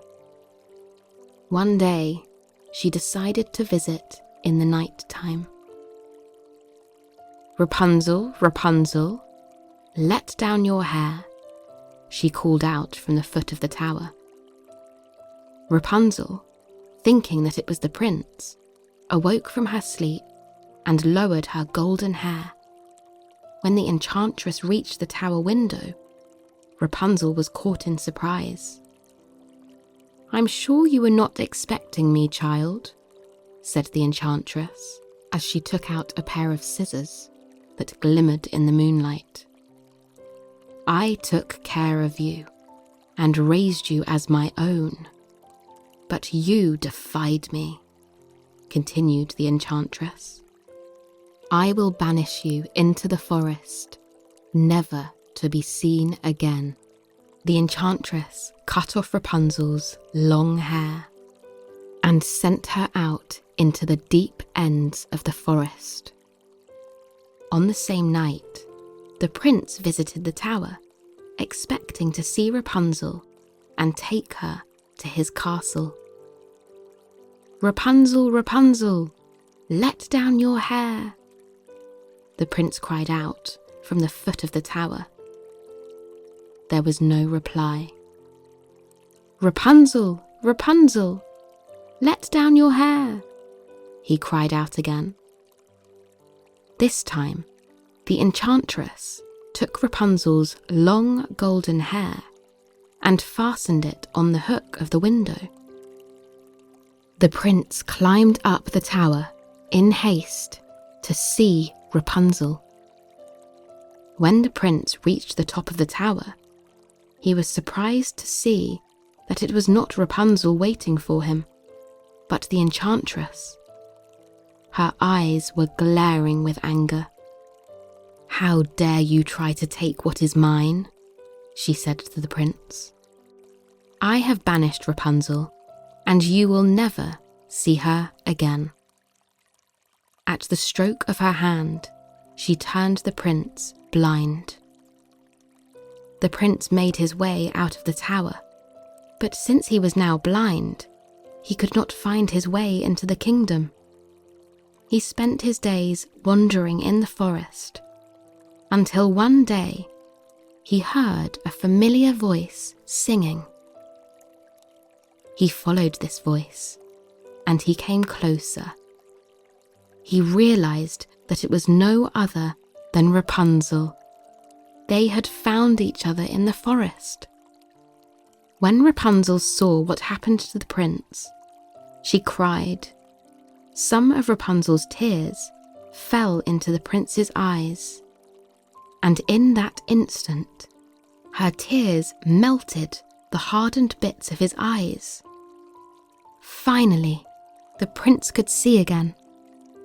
The prince took Rapunzel to his kingdom, where they married and lived happily ever after.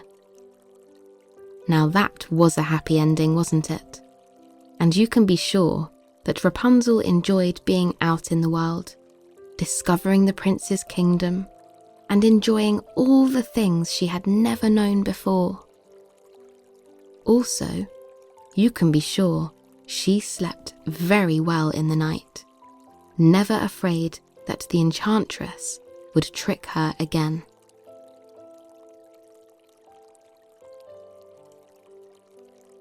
Hello there, welcome to Soothing Pod Sleep Stories. Tonight, I will be your guide on a magical journey to a fairy tale world, and I will tell you a story about a frog who claimed to be a real prince. Our story begins once upon a time, a long time ago. There lived a king whose daughters were all lovely. But of all his daughters, his youngest was the most beautiful of all. She was so beautiful that even the sun, who had seen many charming maidens, was very happy every time she came out into the sunshine. Near the king's castle was a dark and scary forest, and in the middle of the woods stood an ancient lime tree with branches that spread out like a gigantic canopy. And underneath the tree bubbled a deep, cool, clear spring. This place was the youngest princess's favourite place, and she often came here to play, especially on hot days. The princess was very spoiled and had many toys that were fit for a princess, all made by the most skilled toy makers in the kingdom. She had dozens upon dozens of dolls with porcelain faces, dressed in the most beautiful gowns made with the finest fabric, dolls' houses in all shapes and sizes, complete with the most intricate tiny furniture, as well as dozens of other strange yet wonderful toys. But of all of these, her favourite toy to play with was a golden ball that was given to her by the king. The golden ball was smooth and shiny and fit perfectly on her hand like a glove. And so she often played with it when she was bored. She loved the way it sparkled in the sun when she threw it up in the air and caught it. Her favourite place to play with the ball was underneath the old lime tree. One especially hot day, the princess was playing underneath the tree with her golden ball. She was having a great time tossing her golden ball up and catching it. But at one time, she threw it higher than usual, and she wasn't able to catch it. The ball fell to the ground with a soft thud and rolled directly to the spring. It made a soft splash as it hit the water, and it sank rapidly into the crystal clear water until she could no longer see it. "My golden ball!" the princess exclaimed as she quickly ran to the edge of the spring. But it was too late. The ball was gone. The princess couldn't believe that she lost her favourite ball. Her knees felt weak, so she sat down on the green grass near the spring, put her head in her arms, and cried as if her heart would break. Then, out of nowhere, she heard a voice. "What's the matter, princess? Why are you crying so loud that it can wake even the sleeping trolls?" The princess stopped sobbing long enough to curiously look around to see who the voice belonged to. She looked up from where she was sitting, but strangely, nobody was there. She looked left, she looked right, but still, she saw no one. Where could that voice be coming from? She thought to herself. "What's the matter, princess? Why are you crying?" the voice said again. Slowly, the princess looked down at her feet, and there she saw a tiny, green, slimy frog. "A talking frog!" she exclaimed to herself. She didn't know if she could tell the frog what had happened. She thought that it couldn't hurt to. After all, he was just a frog. "My favourite golden ball fell into the spring, and the water is so deep that I can't get it. I'll never be happy again without my ball," the princess said, as tears started to roll down her cheeks again. "I can help you get your ball back, but what would you give me in return?" the frog said to the princess as he hopped to the edge of the pond. "You can have anything you want. Beautiful clothes, gold, emeralds, diamonds. You name it, you can have it," the princess said. "I have no use for those, for I am just a frog. What I want is a promise that you will be my friend, and that you'll let me eat from your plate, and that you will let me sleep on your pillow at night," the frog said. What a silly little frog, the princess thought to herself. But she was desperate to have her ball back. That at this point, she would have agreed to anything. "Very well, frog," she said in her best royal voice. "You have my promise. Now go fetch my golden ball." The frog, satisfied with her promise, dove into the cold spring water. The princess knelt on the grass at the edge of the spring and waited impatiently for the frog to come up with her favourite ball. After a few agonising minutes that felt like forever, the frog came up from the water with the golden ball in his hands. The princess, who was greatly overjoyed, grabbed the golden ball from the frog and ran towards the palace, her promise to the frog now forgotten. That night, at the castle dinner, when she, her father, and her sisters were dining on golden dishes, they heard something coming up the marble staircase. It was making a wet, splashy sound.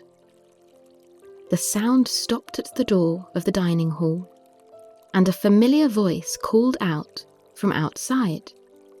"Open the door, the king's youngest princess. It is I, the one you made a promise to." The princess then remembered the promise to the frog, and her face turned pale. That silly frog! Who would have thought that he would take such a promise so seriously. The king, now curious, asked the princess to whom and what promise she made.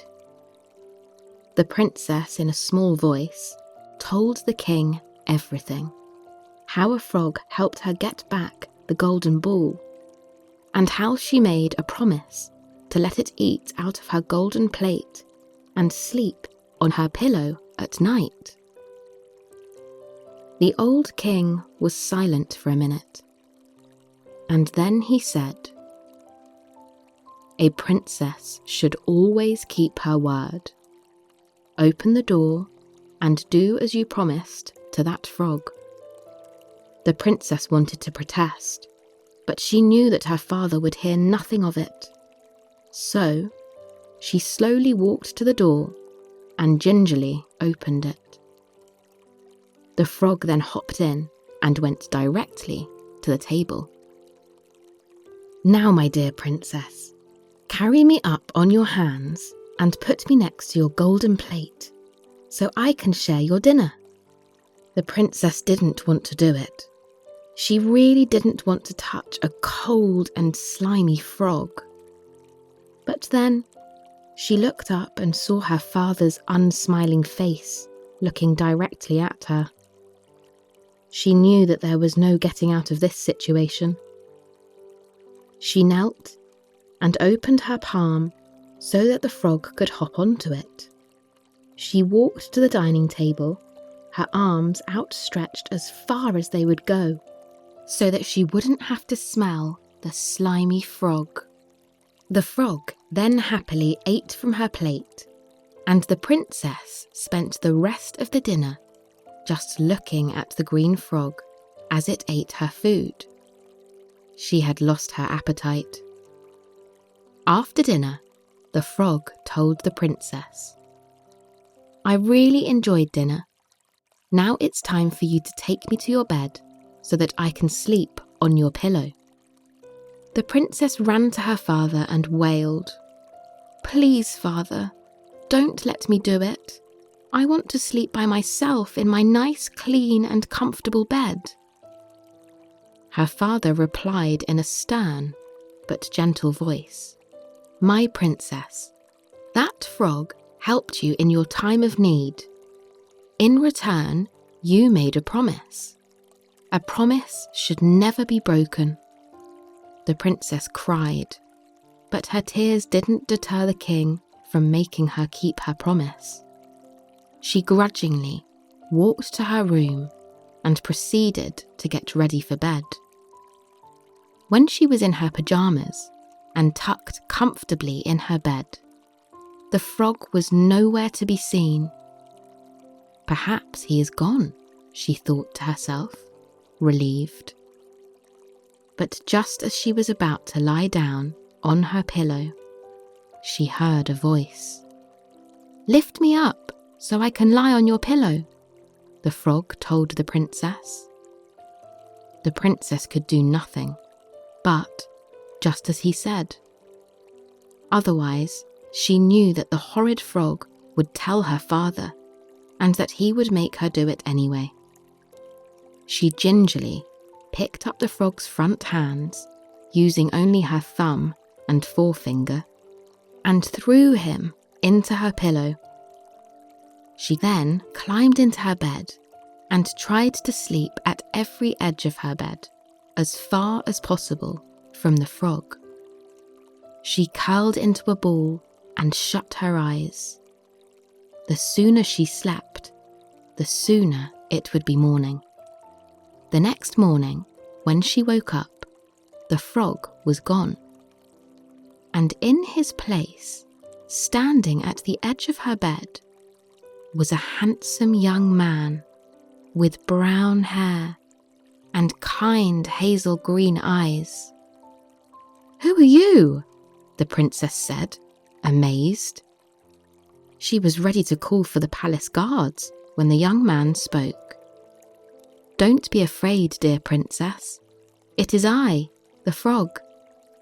I was cursed by an ugly witch to be a frog and was stuck in the spring underneath the lime tree. unless a princess would allow me to eat from her plate and sleep in her bed. Thank you for keeping your promise." Just then, a carriage pulled by 8 magnificent white horses with white ostrich feathers on their heads arrived in front of the castle doors. Behind the carriage was the young prince's faithful servant, who was looking for him in every corner of the kingdom for years. The handsome prince invited the princess to come and visit his kingdom. The old king was delighted and gave the princess his permission to do so. It wasn't long before the prince and the princess fell in love with each other, and in no time they got married and lived happily ever after.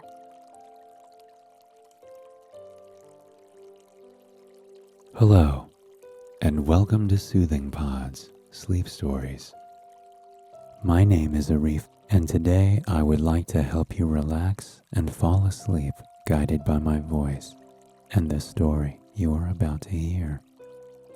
Tonight, I will tell you a story about how a girl spun straw into gold. Can telling lies lead you to trouble? Let's find out in this story. Once upon a time, in a small village by the sea, lived a corn miller and his charming daughter. The town where they lived was quaint and peaceful, where the villagers went about their business predictably. The lone baker baked the same delicious bread he baked yesterday. Farmers planted the same crops, and the miller made corn flour as he did for the last 10 years. Everything in the village ran boring like clockwork. The miller didn't appreciate boring, and so, to liven things up, he made up exaggerated tales and claimed them to be true. I followed the rainbow yesterday, and I saw a leprechaun guarding a pot of gold. I tried chasing the leprechaun to get the gold, but he was too fast. These old legs don't work the same way as they used to before, he told the baker as he handed him a sack of flour. "Oh, I'm sure you'll get that leprechaun the next time," laughed the baker. The miller's stories amused him, but he knew enough not to believe him. One day, the villagers found out that the king was visiting their little town. The news sent everybody into an excited frenzy. The village broke into a bustle unseen before the king was to visit. In the village, the ladies who used to go out in their old, drab clothes took out their best dresses and arranged their hair in fancy styles. They fired up the kiln, and the baker made cakes in honor of the king's visit instead of the ordinary, everyday loaves. And the local pub even brewed a special drink for the occasion. In his house, the miller was just as thrilled as everyone else, and he was ready to impress the king with his storytelling skills. The big day came. The king arrived at the village flanked by his subjects and knights. He looked so regal in his expensive clothes and fancy jewelry, and the village maidens tried their best to curtsy when he passed. The king talked to the villagers and went to the businesses one by one until he arrived at the local mill, where he found the miller. The miller was ecstatic at meeting the king. and he told him stories to entertain him. However, the king wasn't in the mood to listen to his tall tales, so he decided to talk about something else. "Your Majesty, I have a daughter that you might want to meet. She's lovely with long, golden hair and porcelain skin," the miller said to the king. "I have met many charming maidens. What's so special about her that is worthy of my attention?" the king asked the miller, turning his back to him to leave. "My daughter can spin straw into gold," the miller blurted out. The king turned around, intrigued at the miller's claim. "You say that your daughter can spin straw into gold. Are you telling the truth?" the king asked the miller. "As you well know, I detest liars," he continued. The miller gulped and chided himself for not thinking things through before blurting them out.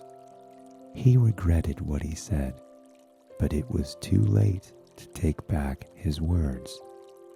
Yes, Your Majesty, it's true.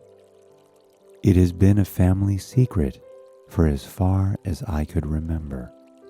My daughter, in fear that greedy people might wish her ill, kept her abilities a secret," the miller rambled on, his tale growing wilder by the minute. "Very well, miller. I will give you a chance to prove your claim. I will take your daughter to the castle and have her spin straw into gold 3 times. If she is successful, she will be my queen. If not, your head and hers will pay the price for lying to me," he said as he signaled to his knight to take the miller's daughter. Everything happened so fast that before the miller's daughter even had time to protest, she found herself in the castle, locked inside with only a spindle and a room full of straw. The room was lit only by a flickering torch on the wall. "Your father claimed that you could spin straw into gold. Prove it true 3 times, and you will be queen.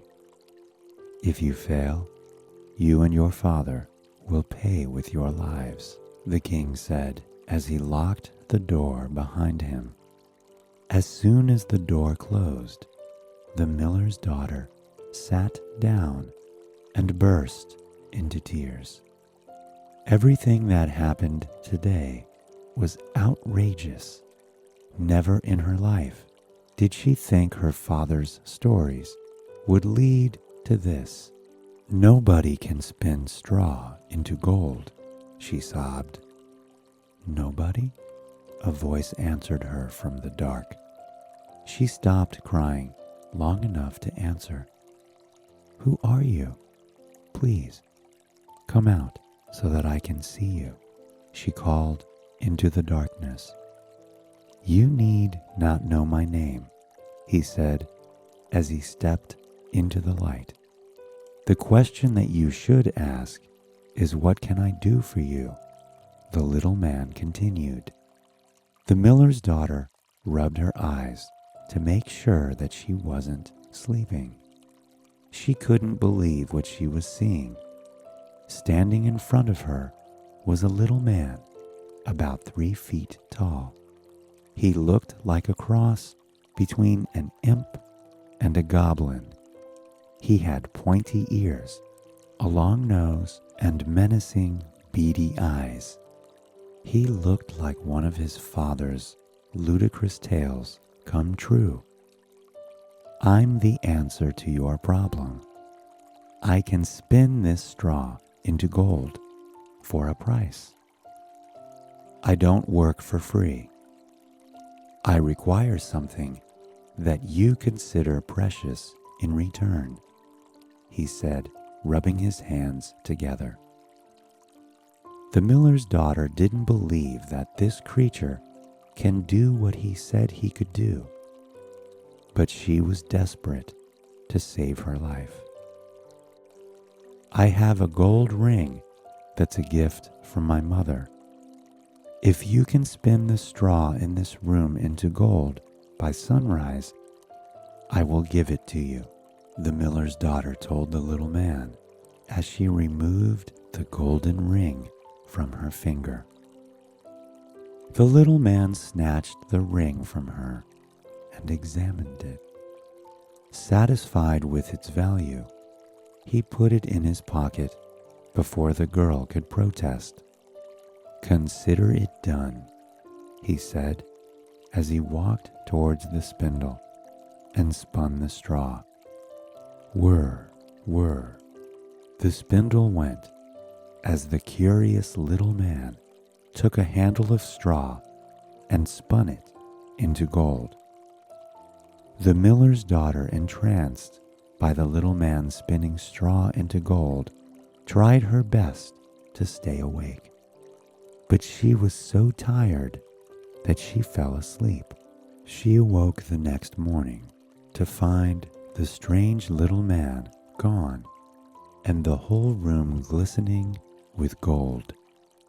She barely stood up to compose herself when she heard the door creak open. It was the king coming to check if she had turned the entire room into gold. "You did well," the king said, delighted at the sight of the mountain of gold. He took a handful of gold straw and ran it through his hand to check if it was real. He then wasted no time and led the miller's daughter to a bigger room full of straw. "You spun the straw into gold in one night, so you'll have no problem doing the same in this room.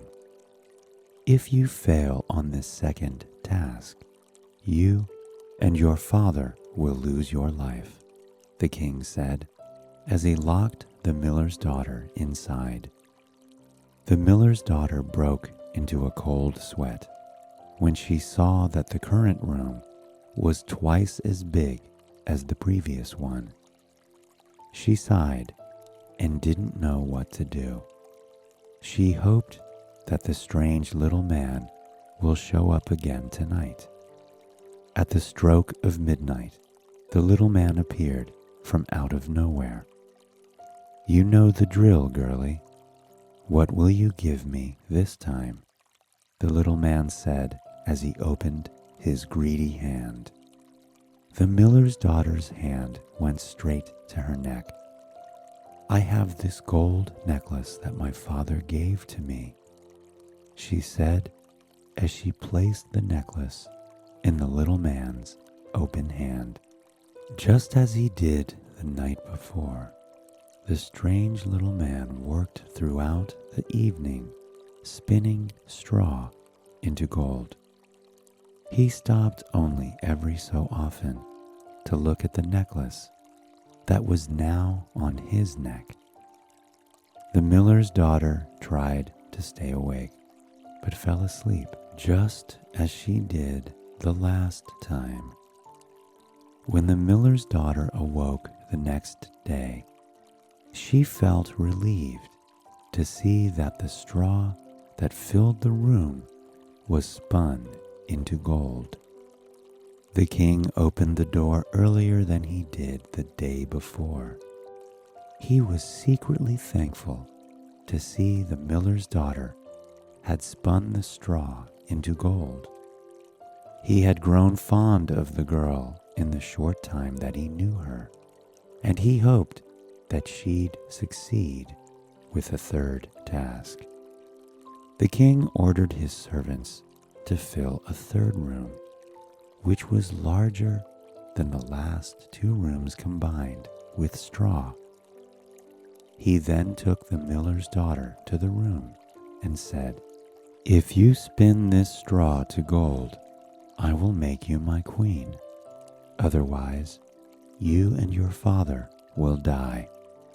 Inside the room, the miller's daughter felt her heart beat faster and her palms sweating, because she has nothing else of value to offer the little man. That is, if he would even bother to show. Just as he did the last 2 nights, the little man appeared at midnight.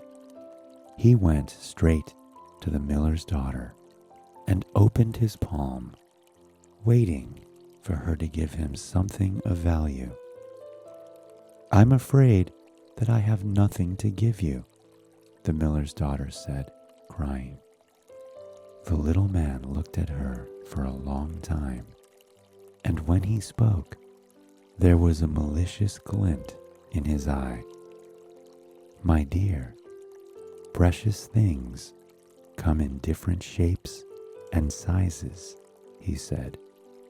"I will spin this straw into gold if you promise that when you become queen, your firstborn child will be mine." The little man said with a big smile that showed off his crooked teeth. The miller's daughter didn't think that the king would keep his word and marry her, so she was sure that she'd never become queen. All she wanted was for the whole strange nightmare to stop. She looked at the little man and said, "Very well, I give you my word," she said. The little man's grin became more prominent, and without a word, he went to the spindle and spun the entire room into gold. He looked more cheerful this time around, and he even sang songs while working. The next day, the door creaked open, and it delighted the king to see the room was glistening with gold straw. He broke into a smile, took the girl's hand, and said, "3 times I asked you to spin straw into gold, and 3 times you have done so. I will keep my promise and make you my queen." A year after she married the king, the queen gave birth to a healthy baby boy. Everything looked perfect until one night when the baby was sleeping in his cradle, and the queen looked at him with loving eyes. The little man appeared out of nowhere. "I came to collect what you have promised," he said as he walked towards the cradle. The queen remembered the promise that she had made to the little man and panicked. "Wait, I can give you something else instead of my baby. Take this castle.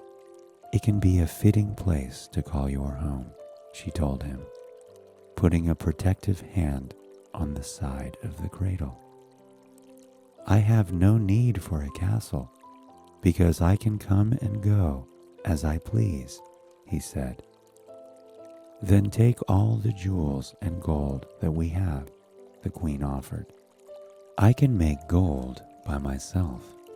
This baby is more precious than any gold," he answered her and pushed her hand away from the baby's cradle. "Please, please wait. There must be something that you would like more than my baby," the queen pleaded as tears fell from her eyes. She cried so hard that she broke into a wail and looked so pitiful that the little man felt sorry for her. "Good grief, stop your crying. I'm not as heartless as you think I am. I'll give you 3 days to find out what my name is. If, on the 3rd day, you cannot give me the correct answer, that baby is mine. I will see you tomorrow at midnight." The little man laughed and disappeared. The queen wanted to tell the king what had happened, but she knew that it would upset the little man, and she couldn't risk that. Also, the king might find out the truth on who spun the straw into gold, and she couldn't have that either. Sighing, she sat down and resigned herself to the task. She wrote every single name that she could ever think. When the little man came at night, the queen wasted no time and read through her long list. "Is your name Joseph?" she started. "No," the little man answered. "Mark? Gunther? Klaus?" the queen asked. "No, no, no," the little man cackled. The queen read the last name on her list, but none of the names was his name. "That was so boring," the little man said as he yawned. "Oh well, see you tomorrow," he said as he disappeared. The queen was growing desperate and spent the next day in the library. She pored over countless books and wrote every exotic name that she could find. One of these names must be the little man's name. The clock struck 12, and the little man came.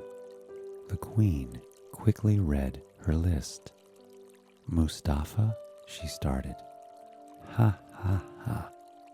"Try again," he laughed. "Jose? Carmine? Giovanni?" the queen asked. The little man shook his head.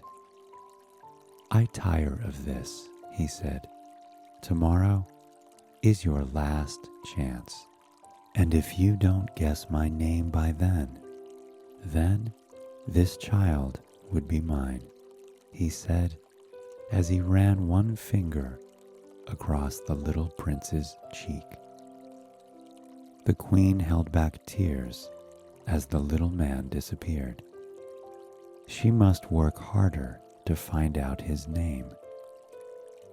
She was so strained by the situation that she couldn't think of any more names the next day. The journal that she used to write the name on lay blank in front of her, so she put on her cape and made her way to a forest near the castle so she can clear her mind. She sat on the riverbank, took out her journal, and wrote all the exotic names that she could think of. The queen wrote until the sun disappeared from the sky, and the darkness was setting in the forest. Fearing that the little man might appear in the palace without her there, she gathered her belongings and prepared to go back to the castle. As she slowly walked out of the woods, she could hear the muffled sound of someone singing. She made her way to the music, and as she got nearer, the singing became clearer. The voice sounded vaguely familiar. When she got nearer to where the sound was coming from, she could see a little bonfire, and around that fire, the little man danced around with one leg and sang, "Merrily the feast I'll make. Today I'll brew, tomorrow bake. Merrily I'll dance and sing. For the next day will a stranger bring. Little does the queen dream, Rumpelstiltskin is my name." The queen crouched low behind the tree where she was hiding. So that was his name. Her heart was pounding as she silently made her way back to the castle to wait for the little man to come. At midnight, the little man came to the same room and found the queen waiting for him. "Today is your last chance," he said, smiling maliciously. "Let's hear the names. Is your name Abdul?" The little man laughed. No. Is it Shaquille? Melchior? Balthazar? She asked calmly. No, no, no. I am weary of this game, and I want to end it. Give me your child, just as you promised, the little man said, as he walked towards the little prince. Wait, I have one more name on my list. Is your name Rumpelstiltskin? The queen asked. Rumpelstiltskin spun around, his face red with anger. How did you know that? There's no way a simpleton like you could have guessed my name. A witch told you. He screamed at the top of his lungs and stomped his feet. He stomped so hard that he made a big hole where he was standing and fell. And that was the last that anybody has ever seen Rumpelstiltskin. The queen took her baby in her arms and cried happy tears. They were safe, and from that time on, they lived happily ever after.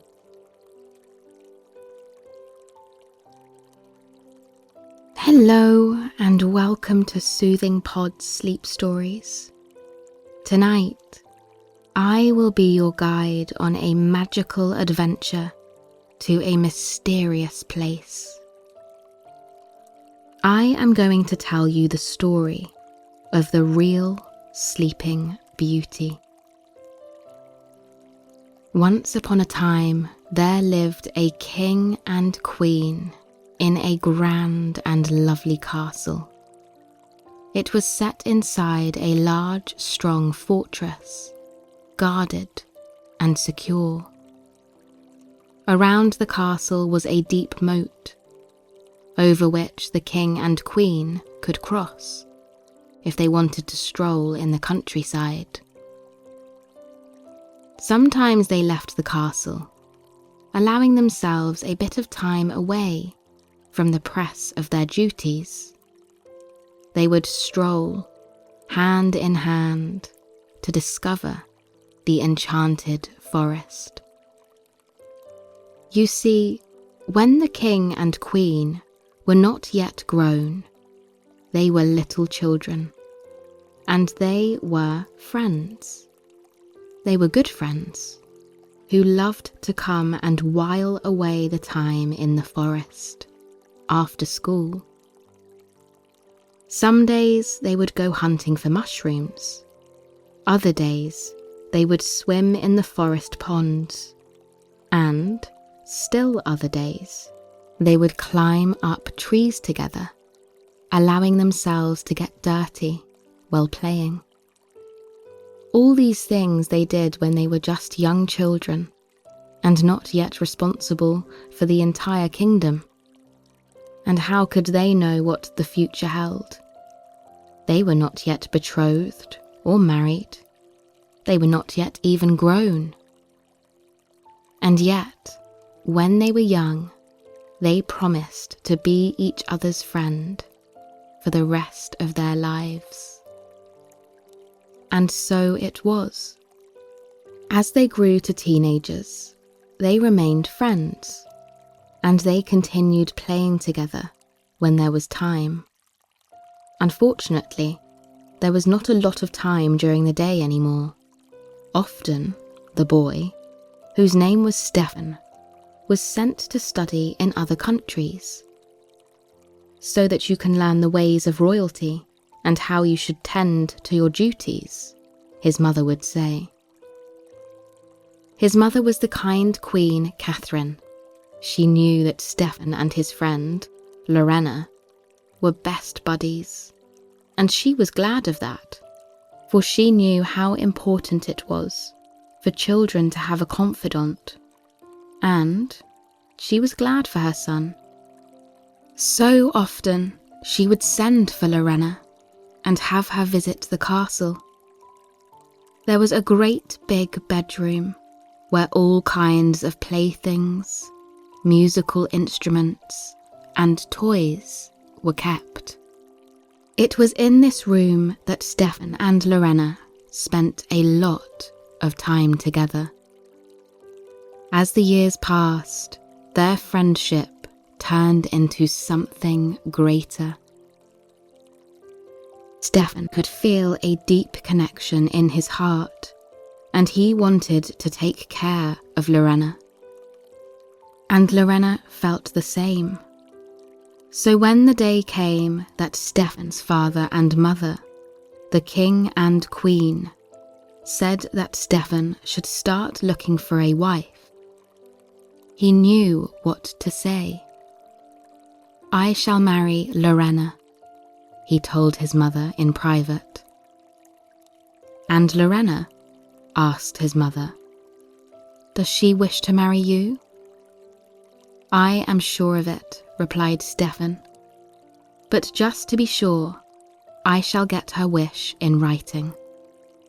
And then you will see it too, and you shall be happy for us, mother."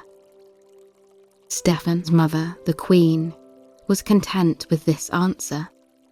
She knew that in order for Stefan's marriage to last for all the long years, to endure through hardships and health problems, perhaps even war and tormented times, he would need someone whose love was unwavering.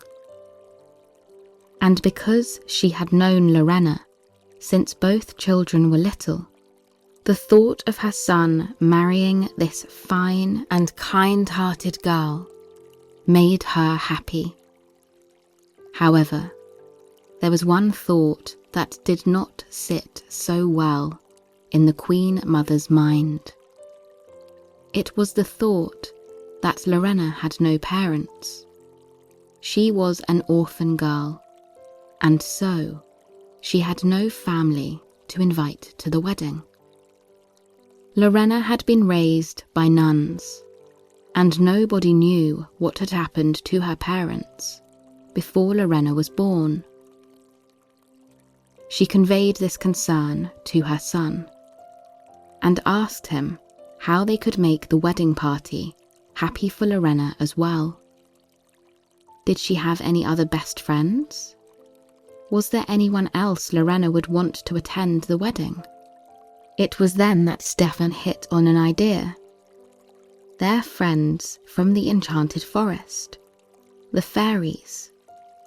Yes, they were like family to both him and Lorena, and they would make good guests. His mother knew about the fairies in the enchanted forest. After all, she had also played there often as a child, and so she agreed that they should be the guests of honor. When Stefan told Lorena the good news, how his mother had agreed that they could be married, and that she was preparing a big party for them in the castle, and that they could invite the fairy friends, she was filled with joy. You could say that there was no happier couple that night than Stefan and Lorena. On the appointed wedding day, all the wedding bells in the land chimed with the glad tidings. The king and the queen knew how to throw amazing parties, and of course, true to her word, the queen invited the enchanted forest fairies. They all came fluttering in the large hall windows, spreading their fairy dust all over the entire castle, upon all the guests, sprinkling it in the air and showering their grace and joy on all hearts present. "Do you have any wedding wishes?" asked the eldest of fairies, fluttering over Lorena's shoulder. "We wish for our marriage to be a long and happy one, for our kingdom to grow in strength, unity, and riches, and for our children to be healthy and good-hearted," she replied. "Ah, yes, you will make a lovely mother," said the eldest fairy. "And we have been waiting all this time to welcome your little one." "Oh, I do hope so," said Lorena, "for I have never had a mother, or at least I can never remember having one. Perhaps you are the closest thing to me as a mother, and so I hope to be as kind and generous and caring as you have been with me." "To honour you and your future little one," said the eldest fairy, "we are all here to grant you the gifts of a mother. We will give you all the things that a mother needs to guide her little ones. Come forward so that we may bless you with our gifts for motherhood." Lorena stepped forward as 7 forest fairies surrounded her. She held Stefan's hand tightly so that he could feel all the good feelings that she was feeling in that moment. The king and queen, too, gathered around, and the people who were guests at the wedding party came a little closer so they could hear the gifts that the fairies were granting to Lorena. One by one, they added their gift, and they were all good things that all good mothers need: wisdom, strength, courage, love, forgiveness, compassion. These were the 6 gifts that were bestowed upon Lorena in that magical moment. She kept her eyes closed, breathing deeply, and imagining the little children whom she would love and guide very soon. Her heart was full of happiness and joy and peace. But just then, a cold wind blew through the great hall, and a voice that had not spoken yet was heard. "You forgot one gift, just as you have forgotten to invite me." It was the voice of another forest fairy, who was known for her mischievous ways. "All mothers need sleep," she cried, "and lots of it. For you think about your lovely little children, and you forget that there will be crying, and sleepless nights, and nursing, and tiredness." As Lorena opened her eyes, she recognized the one mischievous fairy, and realized that she had indeed been forgotten. "And so, my dear Lorena, I give you a very, very important gift. The gift to fall asleep and stay asleep." "No!" cried the Queen Mother, but it was too late. The mischievous fairy had sent her whirlwind fairy dust like rain over the hall. "One day, without warning, you will prick your finger on the needle of a spinning wheel, and then you will know what sleep is," the mischievous fairy sang in a very mischievous voice. Everyone present sighed and cried and begged the mischievous fairy to take back her gift. They protested that this was an insane gift and made no sense at all. Just then, one more young fairy appeared from behind the curtain and said, "Do not grieve, O King and Queen. Do not grieve, sweet Lorena, and my dear Stefan. It is true what the mischievous fairy said, that all mothers need sleep, and I cannot undo what she has done, but I can do one thing, and that is to bestow on you one more gift, which I have not yet given." "Oh, what is it?" cried Lorena, "for only your gift can save me now." The young fairy smiled I bestow upon you the gift of dreams. It is a very special gift, given to mothers whose hearts are big enough to hold their own dreams, the dreams of their men, and also the dreams of their children. The gift of dreams is the ability to see what others cannot. It is the light that will guide you, even in your sleep. It is the gateway to possibility. Just remember this: those who keep dreaming are those who are truly awake. And with that, the youngest fairy was gone. Lorena and Stefan looked around them, but it seemed that all the other fairies had vanished too. Stefan, hoping to save his new bride from this misfortune, commanded that all spindles in the kingdom should be destroyed.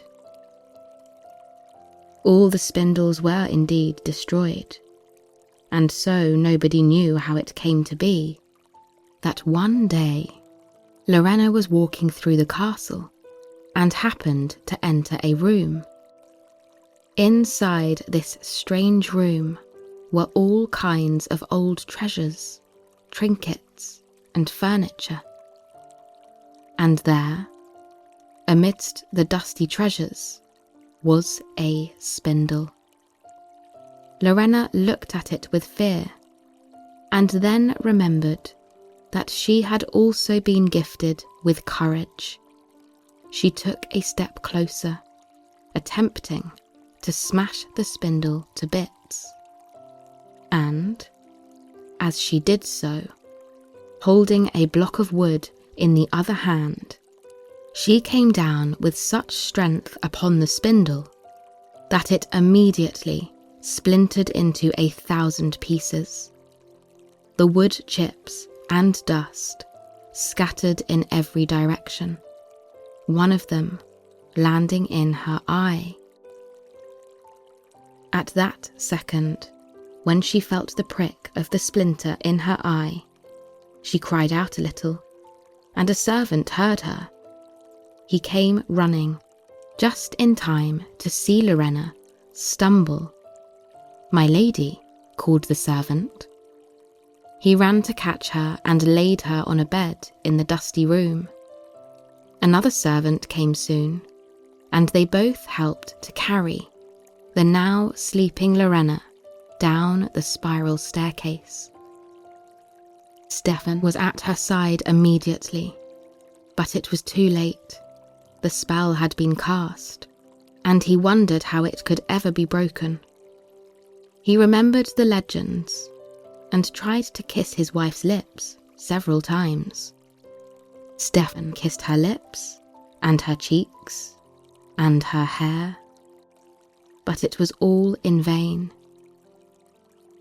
Finally, he planted one last kiss on her bosom and whispered, "Sleep well, my dear Lorena, and may your dreams save you." What happened then, in Lorena's sleep? Something only known to her, but I will tell you now. As she slept, she dreamt of her children, 2 small and tender, yet strong and bold children. They were running amongst fields, it seemed, and amongst trees. Could it be the enchanted forest? In her dream, Lorena took a step closer to the little ones. "Children," she called out, "come to your mother. I have something to show you." The 2 children, a boy and a girl, turned to answer her call, and when she saw their faces, Lorena was filled with joy, for they were the faces of her and Stefan when they were younger. At first, Lorena was unsure whether she had been given a glimpse back in time or a dream of the future. But all she knew was that in this moment she felt love, serenity, and goodness. And in this moment, she wanted to stay here with her children in this dream-like state forever. Their hands caressed blooms of flowers as the children skipped alongside each other. The tall grass of the forest swayed in the wind, and Lorena tried to reach out and run after her children. "Come, Mother, we have something to show you," they both sang in unison. Lorena followed the two creatures, whom she knew were her yet unborn children. She followed them until they reached a little stream. The three of them stood on the banks, and when Lorena looked down, she saw that they were all barefoot. "This is the water of time, Mother," the little girl said. "If you touch it, you will become one with time. For the water is always flowing, and what has happened in the past moves ever forward into the future. And, touching it, you become one with the past, present, and future. You become a part of time." Lorena looked at the clear water and thought that she would like to go for a swim.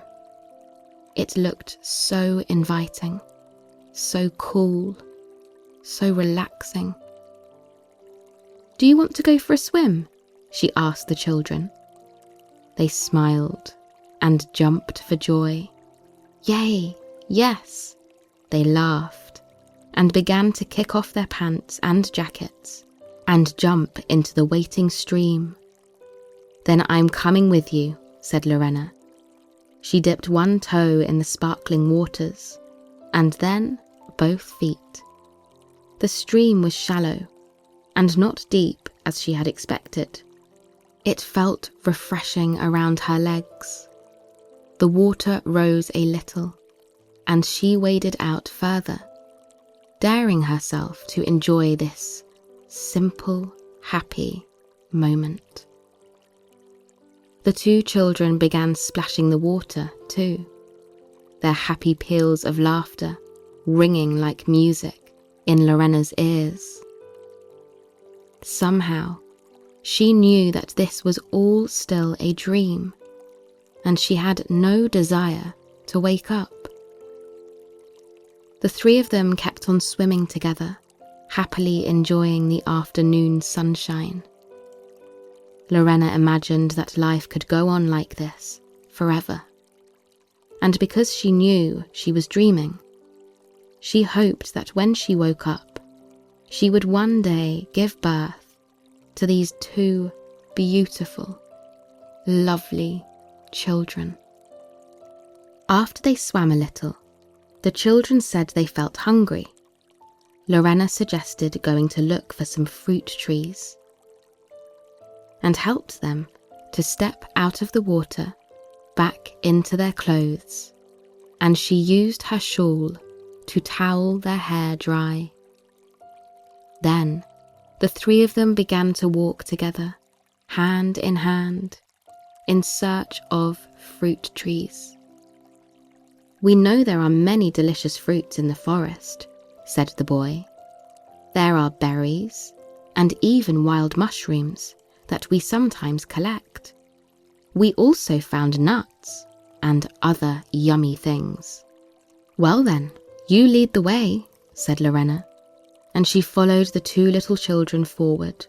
As they walked, they came to a clearing where all the grass was a bright, beautiful green, and covering the field were thousands upon thousands of colourful flowers. "What is this beautiful place?" Lorena wondered. As she was still asking herself, 6 beautiful women appeared in the field before them. Lorena knew at once who they were. The 6 fairies of the enchanted forest. "This is the field of dreams, Lorena," they said. Their words were spoken in unison, almost in harmony, like a very pleasant song. It exists while you are sleeping, and it exists while you are awake. You can choose to come here whenever you like, if you ever forget your dreams. "Forget my dreams?" asked Lorena. "Yes," replied the good fairies of the enchanted forest, again in unison. "For we know that dreams come to those who are not afraid to close their eyes and open their hearts to their imagination. And we also know that as you go on to fulfill your duties as a wife and as a mother, it is easy to let those dreams slip away and be forgotten. Do you understand now?" Lorena nodded her head in reply. This is what she had also heard from other wise women, that the chores of everyday living were cumbersome and made one lose sight of their childhood dreams, even of their adult dreams. "So," continued the fairies, "this is the gift you have been given, to never stop dreaming, even when you are awake. If you feel that you have lost your way to the field of dreams, simply ask your children to lead you back to this place." "My children," thought Lorena, and then she understood. Then the fairies began to dance, their arms outstretched in beautiful, graceful movements. She continued for a while, watching them, until she let the softness of their dance overcome her too. She began to sway her own body in tune to the gentle breeze she felt here in this peaceful place. It was all so loving and warm here. Lorena wanted to stay in the field of dreams forever. But she suddenly heard a whisper, the voice of a man awakening her. And then she felt a kiss on her bosom, and all the field and fairies and small children became a blur.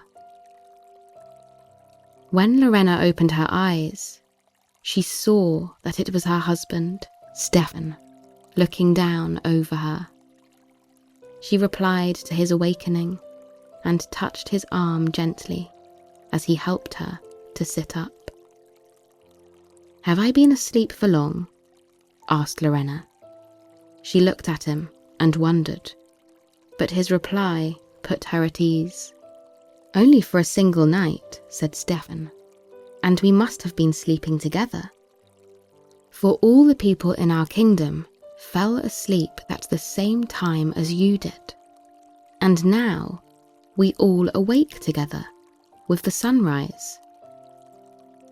Lorena and Stefan kissed each other happily, and she stretched her arms, feeling like it was a little more than just one night. Of course, you and I know the real story, that the whole kingdom, and both Stefan and his wife, Lorena, had, in fact, been asleep for 1,000 years. It was not the kiss that woke Lorena. It was simply time to wake up. She had been gifted the field of dreams and had a long and happy time. Stefan and Lorena went on to become the king and queen of their land. When their parents passed away, they governed with love and goodness, and soon, to them were born the same beautiful children whom Lorena had already met in her dreams. And, true to the fairies' words, whenever Lorena would forget a little bit about her childlike dreams and become stressed with the cares of the kingdom, she would simply spend a little more time enjoying her children, quiet, happy moments, and looking into their eyes, watching them play, hearing their laughter, she would remember that feeling of dreaming, and she would return to that beautiful place. This gift she had to dream became the reason that, as a mother, Lorena always got enough sleep. She learned to not let the heavy thoughts of her day keep her awake at night. She learned to cherish the simple moments with her family, to give and receive their love in return. And every night she tucked her children into bed, wished them a pleasant journey to the field of dreams, and followed them there.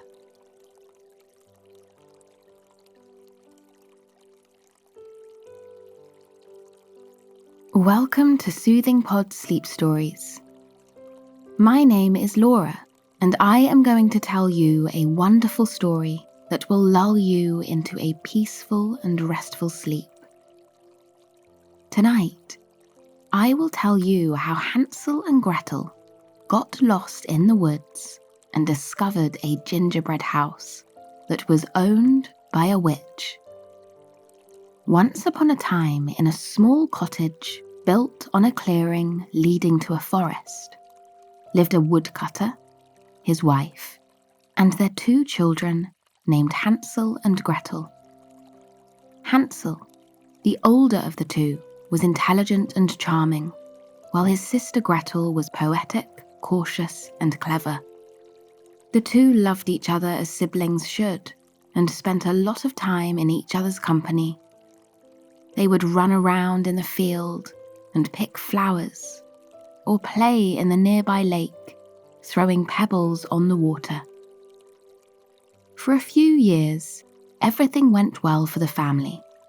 But one day, their mother got sick with a mysterious illness. The woodcutter did everything he could do to save his wife, but unfortunately, despite all the efforts, she passed away. The untimely passing of his wife overcame the woodcutter with grief. Hansel and Gretel were very sad, but they took comfort in the belief that their mother was in a better place. 2 years passed, and the woodcutter decided that he needed to be practical. Although he loved his wife dearly, he had to accept the fact that he needed help to raise his 2 children. And so, he set off to find a new wife, and soon remarried. His new wife was stern, calculated, and cold-hearted. Although she tolerated the children, it was clear from the start that she didn't particularly take a liking to them. She often wished that it was only the woodcutter and her. The family lived well for a few years. Although the family was poor, they always scraped enough food to have 3 meals a day and provide for their basic needs. However, their peaceful way of life was shaken when a famine enveloped the land. There was little or no food to eat. It became a problem for everyone, especially the woodcutter and his family. No matter how much the woodcutter tried to fish or hunt for food, his efforts always turned out to be in vain. Sometimes they couldn't afford even a single meal. The situation went from bad to worse, until late one night, their stepmother, who panicked about running out of food and starving to death, had a serious talk with the woodcutter. "Husband, since the children are already asleep, I want to talk to you about something important. The famine is getting worse. Every day there is less and less to eat. We are down to our last days of food in this house. And if we don't do something, we will starve to death," she cried. "What do you suggest we do?" the woodcutter asked her cautiously. He didn't like where this conversation was heading. Winter is almost here and finding food will be more difficult. Don't you think feeding 2 heads is better than feeding 4? She said.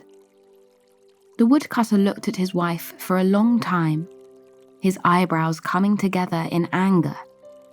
Are you suggesting we get rid of the children?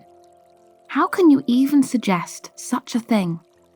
He asked in a low, angry voice. Look, all we need to do is leave the children in the forest, and then after that, it will be only the 2 of us. Our chances of survival will go up. Feeding 2 mouths is easier than feeding 4, the wife said, raising her voice. I would rather starve than get rid of the children. I never want you to talk about this again, the woodcutter said, as he stormed out of the cottage in rage. Unknown to both, the children were awake in their bedroom next door and heard everything that their parents were talking about. Oh no, Hansel. Our stepmother wants to get rid of us. What are we going to do? Gretel asked her brother, tears running down her cheeks. Don't cry, Gretel. First off, Father won't allow her to do such a thing. And second, if it happens, I have a plan to make sure we'll be able to come back home safely, Hansel reassuringly said to Gretel. Go back to sleep, he added as he tucked his sister in bed. Gretel, reassured by her brother, quickly fell asleep. Hansel lay wide awake in bed. He didn't have a plan on how to get them home safely, but he was confident that he'd eventually come up with one of them when the time comes. And with this thought, he finally fell asleep. One day their father bid them goodbye to go fishing on the lake that was about a 2-day walk from where they lived. He heard that there were a lot of fish in that lake. If this was true, then it could help them in solving their problem with food, at least for a week or 2. At the very least, it would stop his wife from rambling on about getting rid of the children. When the woodcutter said goodbye to the children, his wife put her plan of getting rid of Hansel and Gretel into motion.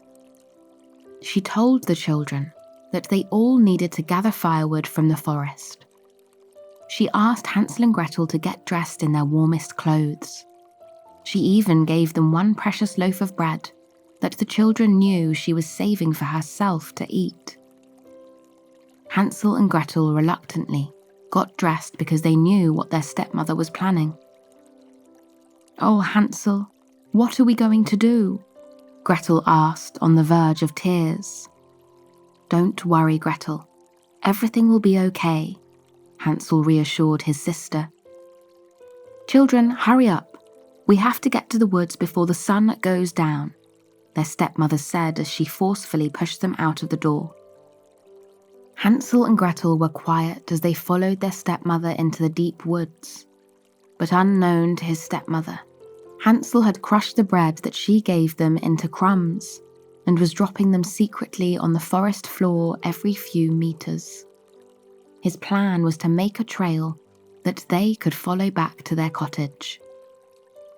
When they got to the deepest part of the woods, their stepmother told them to make a fire, sit and wait for her to come back with more firewood.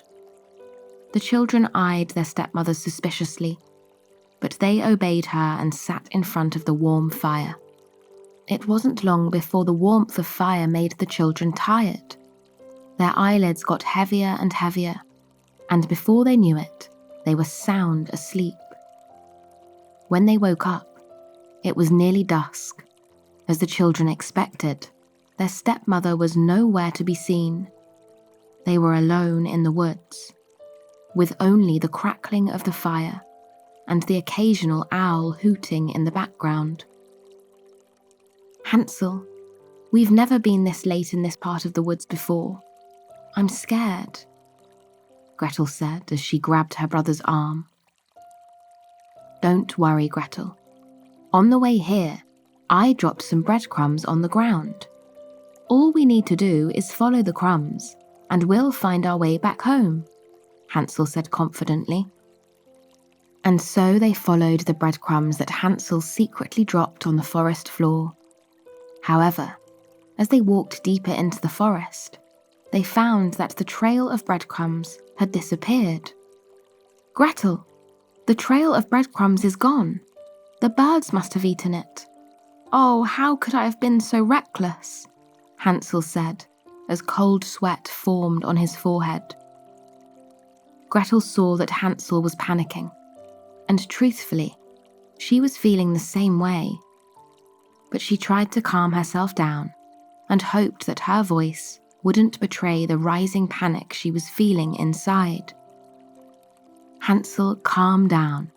I'm sure that we can find our way back to our cottage if we search carefully," she said, surprised that she sounded calm.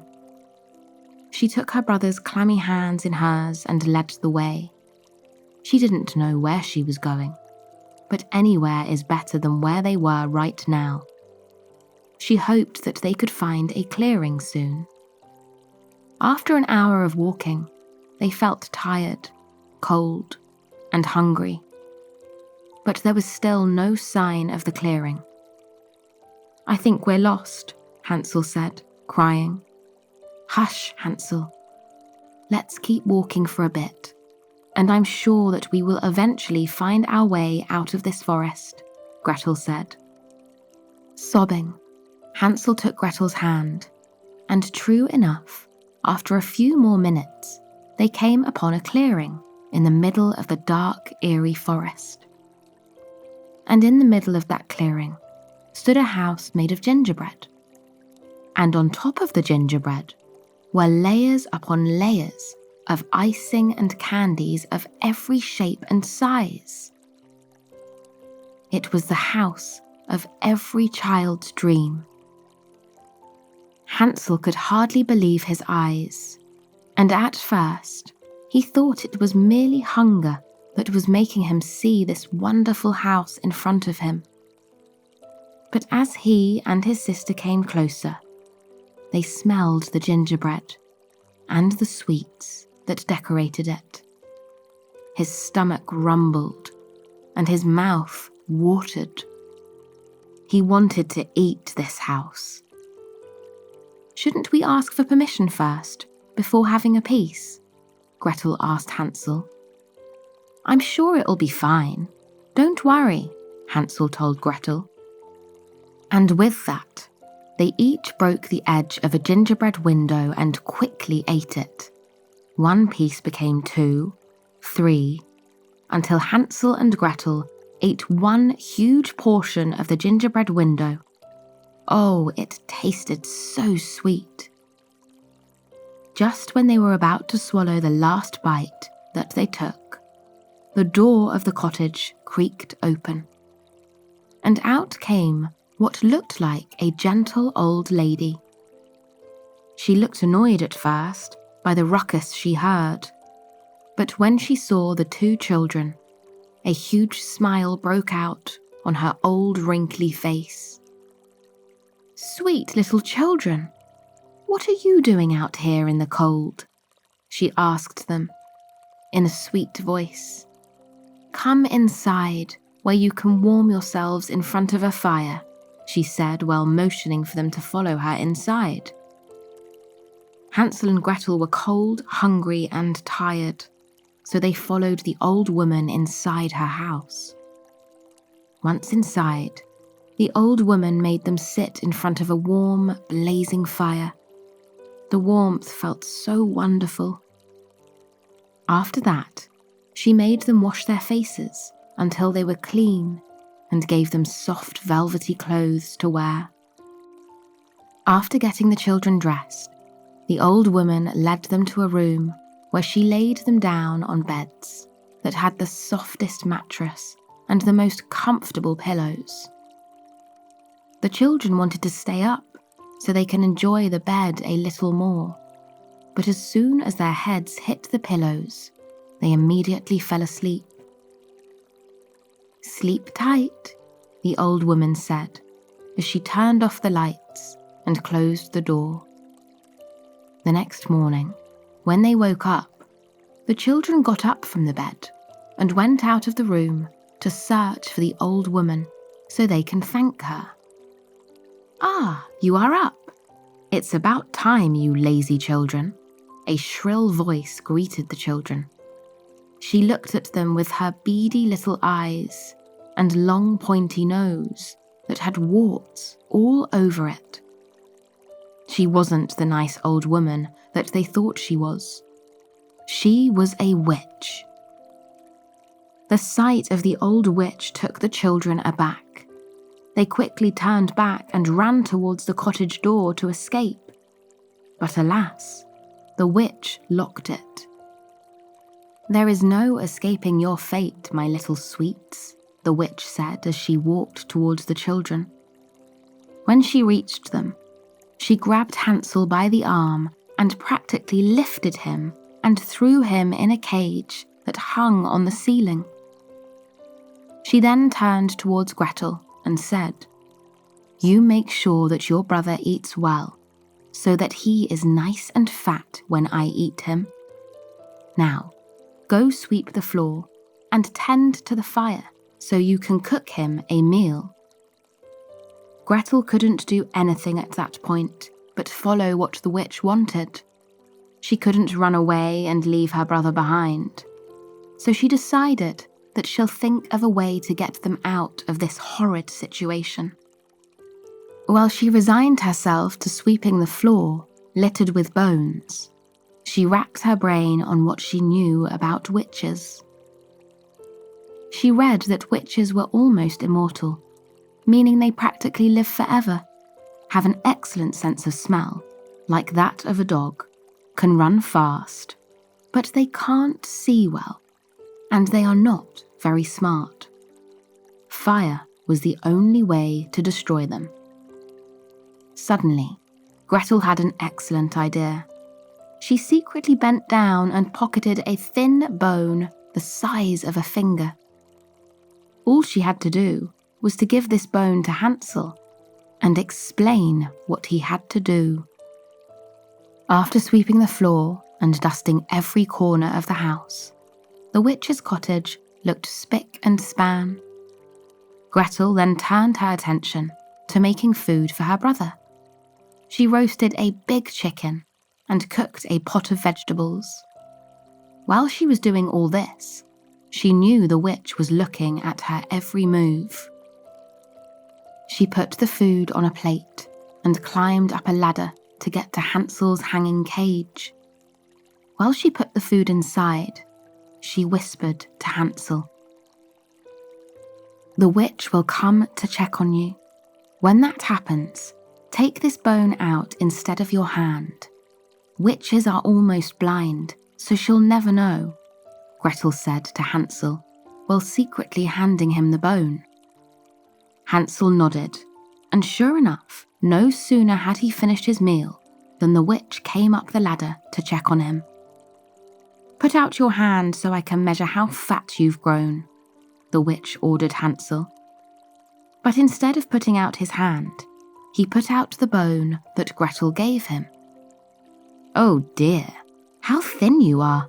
Well, not to worry, I will fatten you up," the witch said as she went down the ladder. This behaviour went on for a few weeks, until one day the witch grew angry and frustrated that Hansel didn't seem to grow any fatter.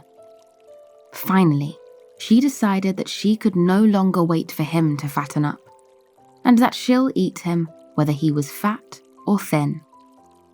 "Gretel, boil some water in the cauldron, and chop some vegetables as well," the witch barked at Gretel.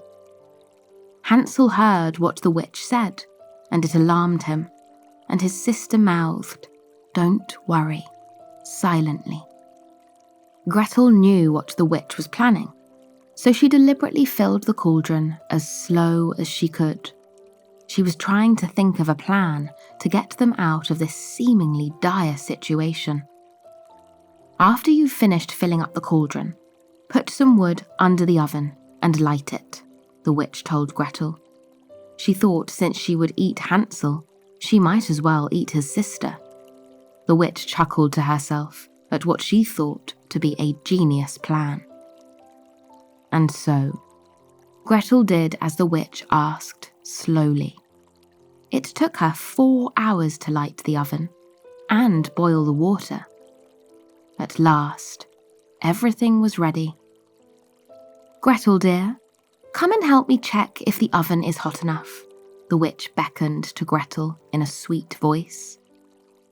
Gretel knew what the witch was planning to do, and so she feigned ignorance.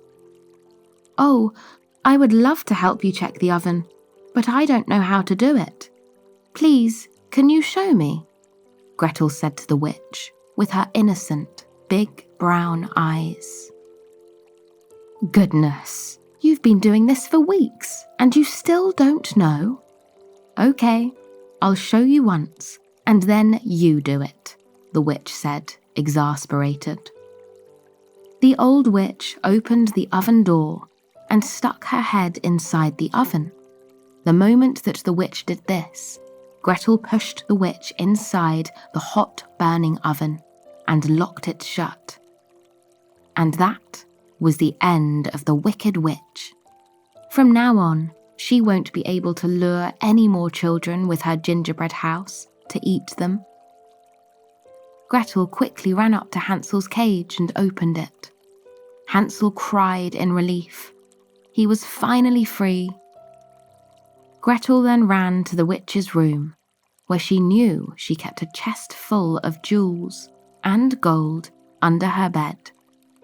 She pulled it from under the bed, and both she and her brother filled a bag with all the gold and jewellery that they could carry.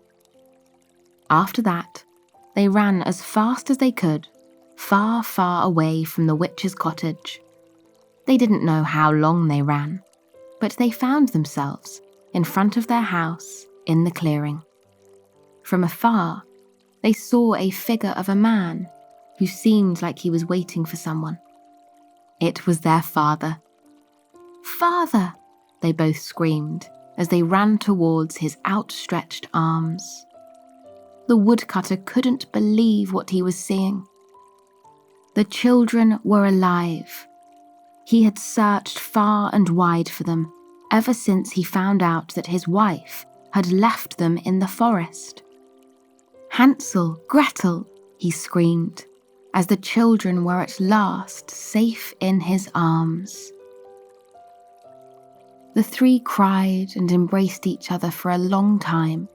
Hansel and Gretel told their father the entire story of what had happened to them, their stepmother, the gingerbread house, and the witch who lived there, and how they escaped. They also showed their father the bag of gems and gold that they had with them. Their father looked at the gems and gold and threw it on the ground. "My greatest treasure is the two of you," he said as he held them tight. The children later found out that their father had left their stepmother and had been living alone in their house, waiting for them to come back. And from that moment, the three of them lived happily ever after in the small cottage in the woods. The famine was finally over, and they had enough gold and gems to live a comfortable life. When the three of them tried to look for the gingerbread house in the forest, all that they found was a big old tree in the place where the gingerbread house used to stand. The witch disappeared, and they all breathed a big sigh of relief. Hello, welcome to Soothing Pod's Sleep Stories. Tonight, I will be your guide to deep, peaceful rest. Tonight's story is The Gold Children. It's an old fairy tale told a long, long time ago. Are you ready to hear it? Let's begin.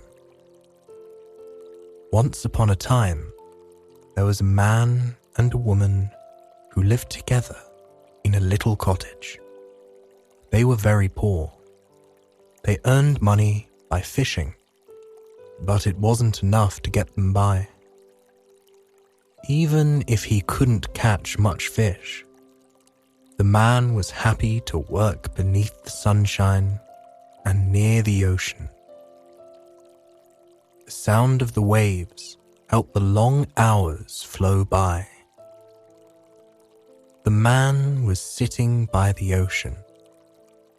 He touched the surface of the water with his fingers. It felt cool on his warm skin. Part of him wanted to jump into the ocean and go for a swim. But he had work to do. He cast his net out into the water. He pulled it up and drew out a fish made of gold. Its scales shimmered in the light. The goldfish began to talk to him.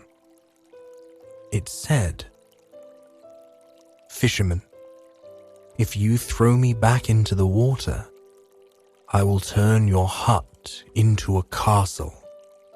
"What good is a castle if I have no food to eat?" the man asked.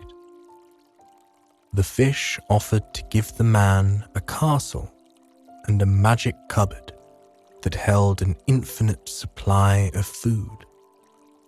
In exchange, the man had to throw the fish back into the water. The fish said that the man couldn't tell anyone about this, or the castle and cupboard would disappear. The man happily agreed. He tossed the fish back into the water. He walked home. When he arrived, he found that his cottage had been turned into a huge castle. The castle was made of white stone. It had 2 towers and a heavy wooden door. The man entered the castle, where his wife was waiting for him. Her clothes were different. She used to wear rags, but now she wore silk gowns and glass slippers. "How did this happen?" she asked her husband. There was a smile on her face. "I'm hungry," he replied, dodging her question. He told her to look for food in the cupboard. She opened it. Inside there was row after row of every food you could imagine. Bread, fruit, cured meats, canned vegetables. They made a tremendous meal and ate until their bellies ached. "Where did all these riches come from?" the wife asked once more. The man warned his wife, "Do not ask me that. I cannot tell you. If I do, then all of this will disappear." She agreed not to ask him about it again. But she didn't mean it. She pestered him, day and night. She just had to know where all of their riches came from. Finally, he caved in and told her about the goldfish. As soon as the words left his mouth, the castle was turned back into a cottage. All the food vanished, along with the cupboard. The man had to return to fishing for a living. He sat on the dock, feeling sad. He had had enough food to feed the entire village, and a castle with more rooms than he could count. Now all he had was a dingy cottage and whatever fish he couldn't sell. He cast his net into the water. By some miracle, he caught the goldfish once more. They made the same agreement. Once again, the man was forbidden from telling anyone about the goldfish. If he did, his castle would disappear. The man threw the fish back into the water. When he returned home, he was happy to see that his castle had returned. His wife was happy too. After a while, she began to question him. How did we get this castle? How did we get these riches? She asked over and over. The man got angry. She wouldn't stop questioning him. He foolishly told her about the goldfish. Instantly, the castle disappeared. They were back in their old hut. "Is this what you wanted?" the man asked. "I would rather have no riches," she replied.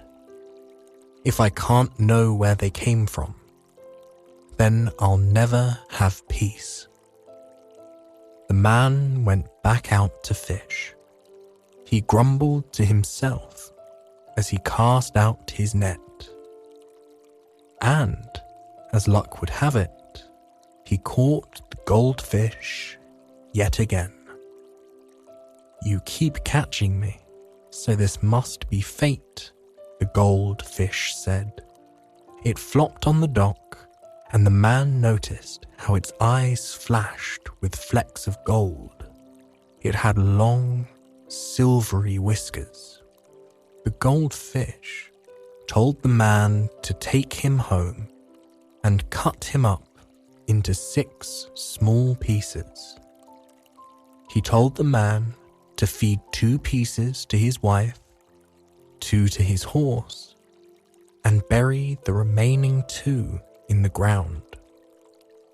The man followed the fish's instructions. Using his sharpest knife, he cut the fish into 6 pieces. Eventually, the 2 pieces that he buried in the ground blossomed into 2 gold lilies. They had delicate petals and long, shiny stems. They were larger than regular lilies. Their petals spread out, drinking in the sunlight. The man's horse gave birth to 2 gold baby horses. Their fur was a shiny yellow. They slept on the grass while their mother nursed them. Finally, the man's wife gave birth to 2 children that were made of gold. They had sparkly eyelashes. After many years, the children, horses, and lilies grew tall and strong. The children, who were now men, told their parents that they wanted to ride their gold horses out into the world. "I couldn't bear not knowing where you are and how you are," the man said sadly. His children replied, "You will know by looking at the gold lilies. If they are fresh and fragrant, that means we are alive and healthy. If they are withered, then we are ill. And if they die, then we are dead." The 2 of them climbed onto their gold horses and began their journey. The horses walked happily down a path. Their hooves clacked rhythmically on the ground. Flat plains surrounded them. The grasses were dotted with tiny purple and white flowers. After some time, they arrived at an inn. There were many people inside. When these people noticed the gold children, they began to mock them. The people made fun of the gold children's golden skin and yellow eyes. They laughed and jeered. The gold children were embarrassed. One of them ran away from the inn. He got on his horse and rode back home to his father, his head hung in shame. The other gold child decided to carry on. He rode on past the inn, ignoring the people who laughed when he went by. Instead, he focused on the sound of his horse's hooves on the path. It walked steadily, step by step. The gold child decided that his horse deserved a treat. He came upon a meadow of flowers and vegetables. Tying his horse to a small tree, he began to search for some food. He found some wild carrots growing near a ditch. The gold child could tell that they were carrots because of their frilly green leaves. He bent down and gently tugged at a bundle of leaves until the carrots came loose from the earth. They were bright orange and fresh. He brushed some dirt off them and fed them to his horse. The gold horse neighed in thanks. The gold child climbed back on top of his horse. He rode until he reached a great forest. The trees were so tall that he couldn't see the tops of them. They were probably hundreds of years old. Their bark was jagged, rough with age. Moss and vines covered the forest floor. The air in the forest was fresh. It smelled like pine and oak. The gold child took a deep breath and forgot all about the people who had teased him and his brother. He was about to ride into the forest when someone approached him. "You shouldn't enter the forest. There are robbers in there who will hurt you," the stranger said. "I'm not afraid," the gold child replied. "If they see that you and your horse are made of gold, they will surely kill you," the stranger warned. The gold child covered himself and his horse in bear skins so that the gold couldn't be seen. In the forest, he heard people plotting to attack them. But after seeing that he looked like a poor hermit, they decided to leave him alone. He smiled to himself and rode onward. After a short while, he came upon a village. The village was made up of dozens of little cottages. They each had a flower garden in the front yard and a vegetable garden in the backyard. As soon as he entered the village, he saw a very beautiful girl. Her brown hair was braided down her back. She wore a yellow dress with a white sash tied around her waist. The gold child admired her from afar. She moved so gracefully. He was overcome by her beauty. He went right up to her and professed his love. He said, "I love you. Will you be my wife?" The maiden was pleased. She thought he was rather handsome. She replied, "Yes, I will marry you and be loyal to you forever." They got married on the very same day. The ceremony took place in a garden of roses. Even though the bride and groom were wearing everyday clothes, they looked like royalty. The gold child was still wearing his disguise of bearskins.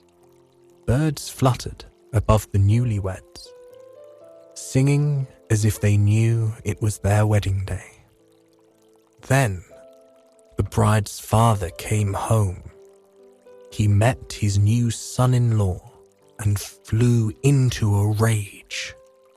He believed that the gold child was very poor.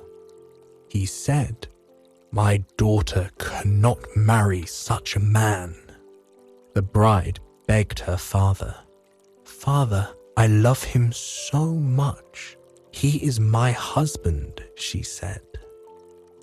The bride's father said he would allow it, but he was still not happy with his daughter marrying a poor fellow. He decided to spy on his daughter's new husband. He peeped into his son-in-law's bedroom and saw that he was made of gold. The bearskins were in a pile on the floor. The bride's father was relieved. His son-in-law wasn't so poor after all. That night, the gold child had a strange dream. In the dream, he was standing in the middle of a field. Pollen drifted in the air around him. The gold child watched as the dream version of himself ran through the field. He was chasing a deer. It was the biggest deer he had ever seen. It had large antlers and wide eyes.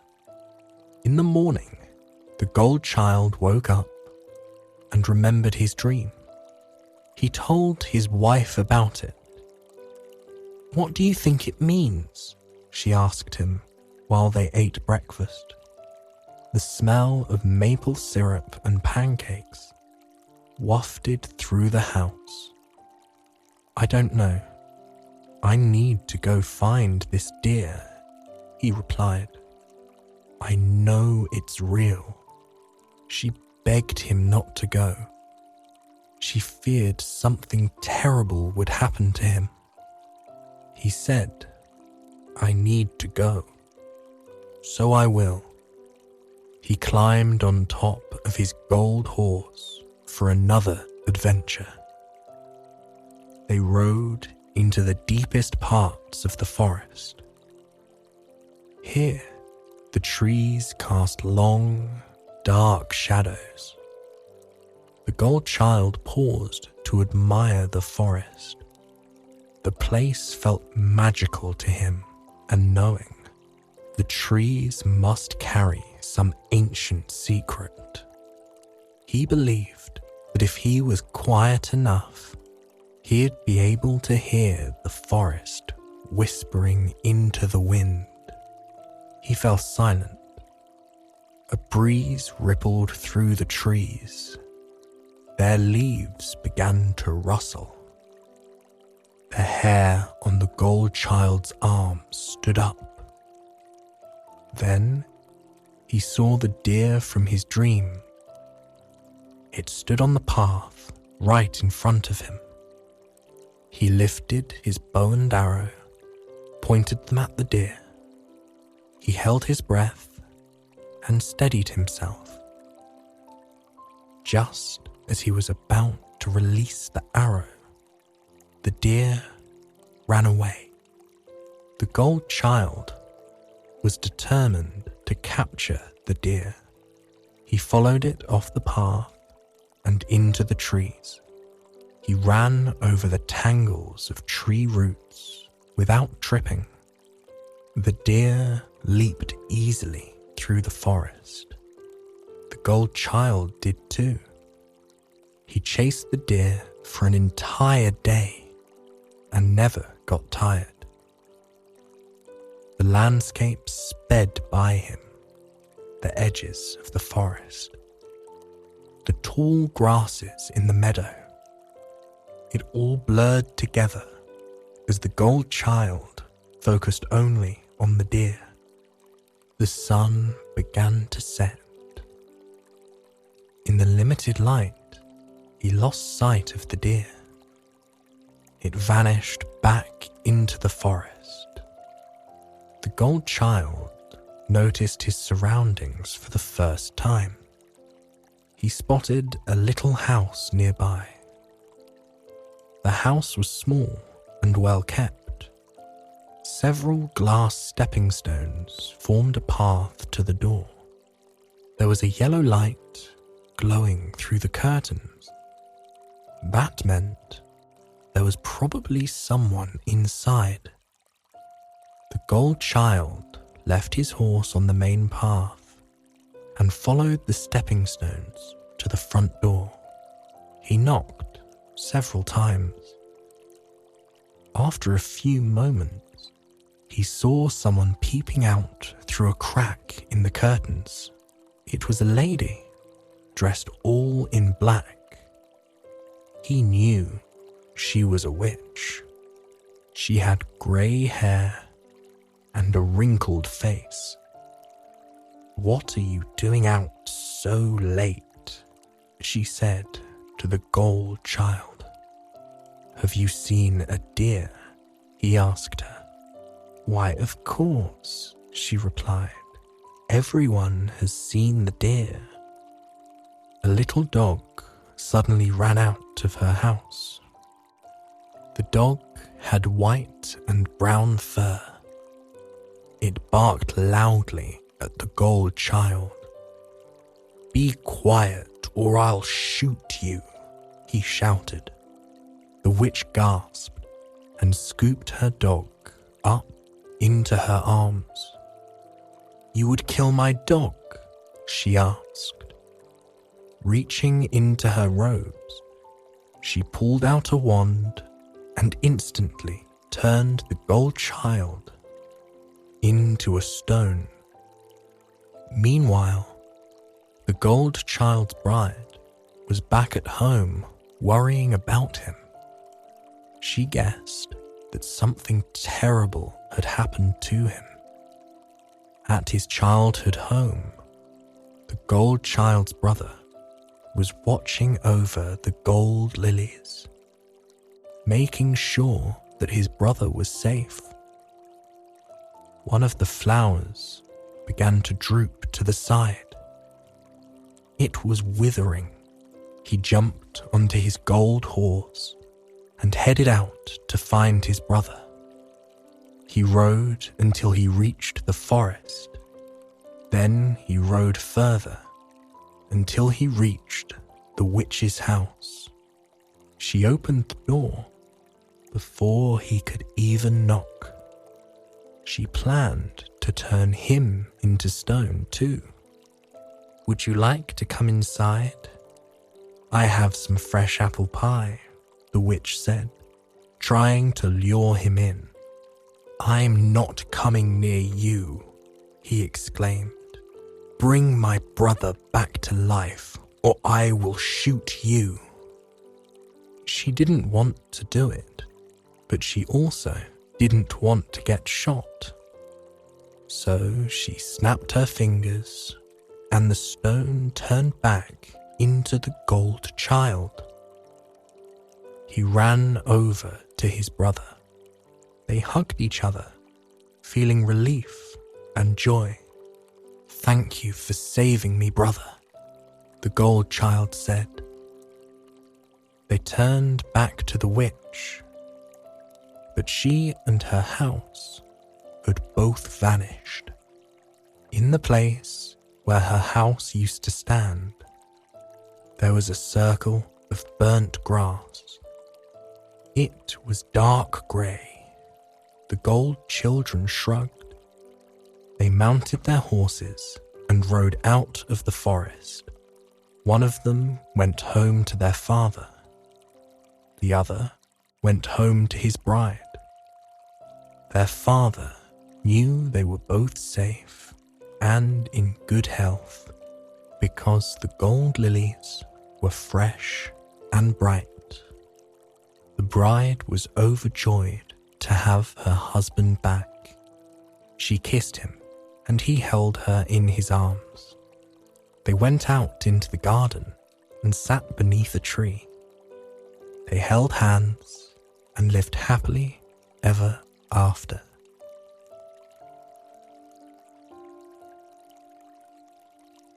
Hello, and welcome to Soothing Pod's Sleep Stories. My name is Hannah, and today I would like to help you relax and fall asleep guided by my voice and the story you are about to hear. Do you believe that some folks are born lucky? Have you ever crossed paths with someone who seemingly never runs out of luck? Then again, what is good luck? Is it the result of good fortune, or just plain hard work, or something else? There is a tale told by the brothers Grimm called Hands in Luck, and tonight I will be your guide on this tale's adventure. Afterwards, you can decide for yourself whether Hans was really as lucky as he thought himself to be. Before I go on and tell you the tale, you must know that in German, the word for luck is the same as the word for happiness. This tale is about a man named Hans, who worked hard indeed, for 7 long years, in fact. And, perhaps, being the good hard worker that he was content and happy with himself and his labour. So, one fine day, he said to his master, "Master, I have served my time. Let me go home and visit my poor mother. Please pay my wages so that I may take my leave."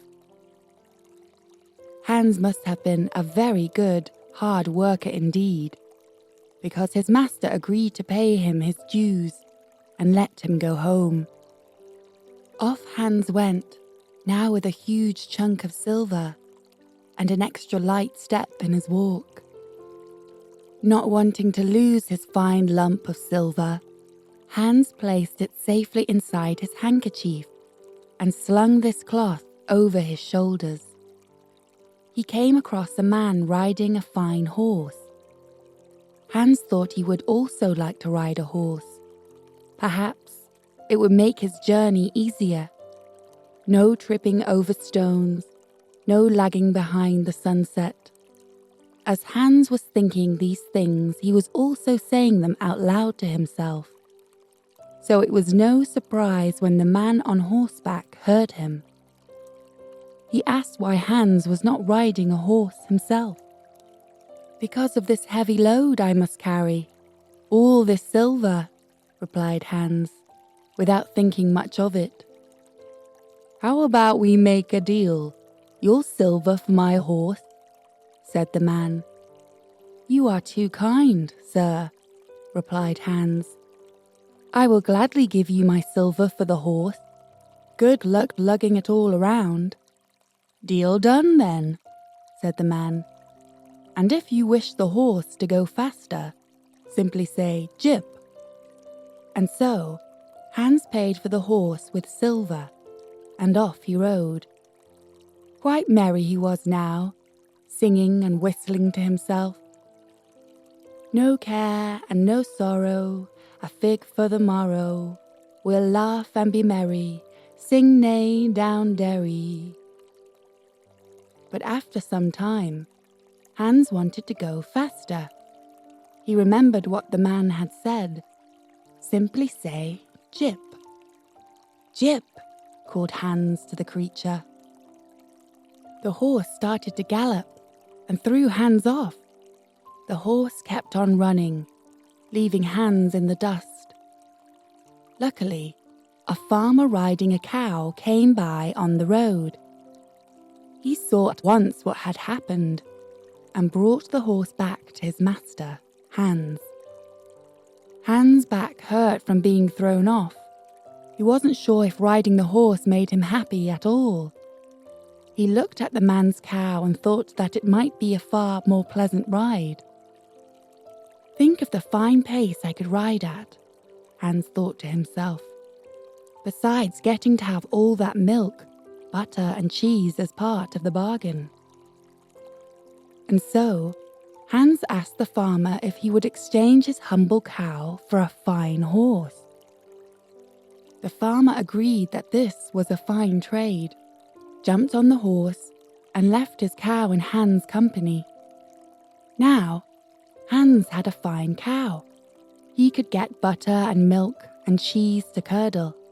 What more could a man want? Hans smiled to himself. But soon, one day turned into two, and he was not yet at his mother's house. The sun climbed high in the sky, and by midday, Hans was soaking in sweat. His throat felt parched, his tongue quite dry. He longed for a drink of cow's milk, and at no better time than now. He stopped the cow to milk it, holding his leather cap under the udder and waiting for a drop to fall. But there was not a drop to be had. Poor Hans! All this time he had imagined he'd had cheese and milk stored up, just waiting for him. Yet this cow was as dry as the leather of his cap. He could not quench his thirst. He again tried to milk the cow, thinking that more patience was all he needed.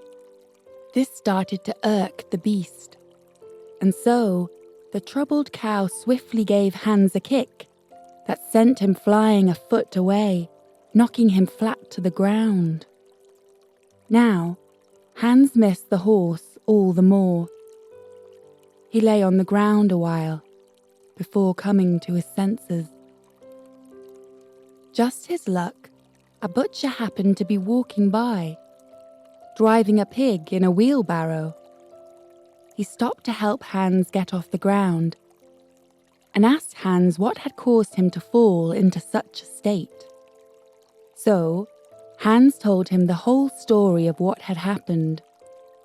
How he was thirsty, but the cow did not satisfy his thirst. The butcher, upon hearing this, produced a flask of ale. "It's not the milk you need," the butcher laughed. Hans looked at the flask gratefully, but then noticed the pig. How fat it was, and what nice, scrumptious, salty sausages he could make from that animal. I think you can guess what Hans did next.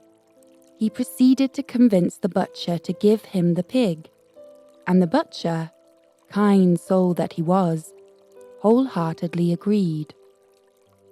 Finally, all seemed to be all right for Hans.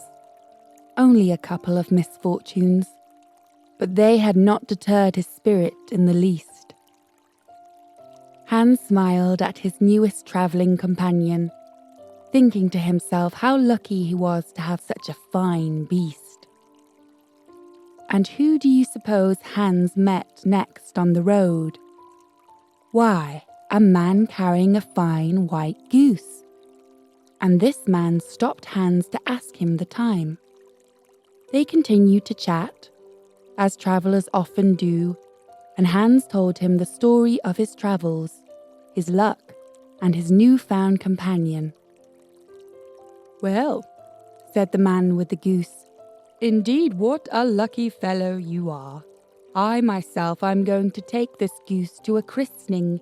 He is only a young bird, just 8 weeks old, but feel now how heavy he is already, how fat and brimming with delicious juices this goose must be." "You are right," said Hans, having a feel of the goose himself. He could already imagine the succulent roast, the hot, crispy skin, the dressing and sidings he would enjoy with this fine bird meat.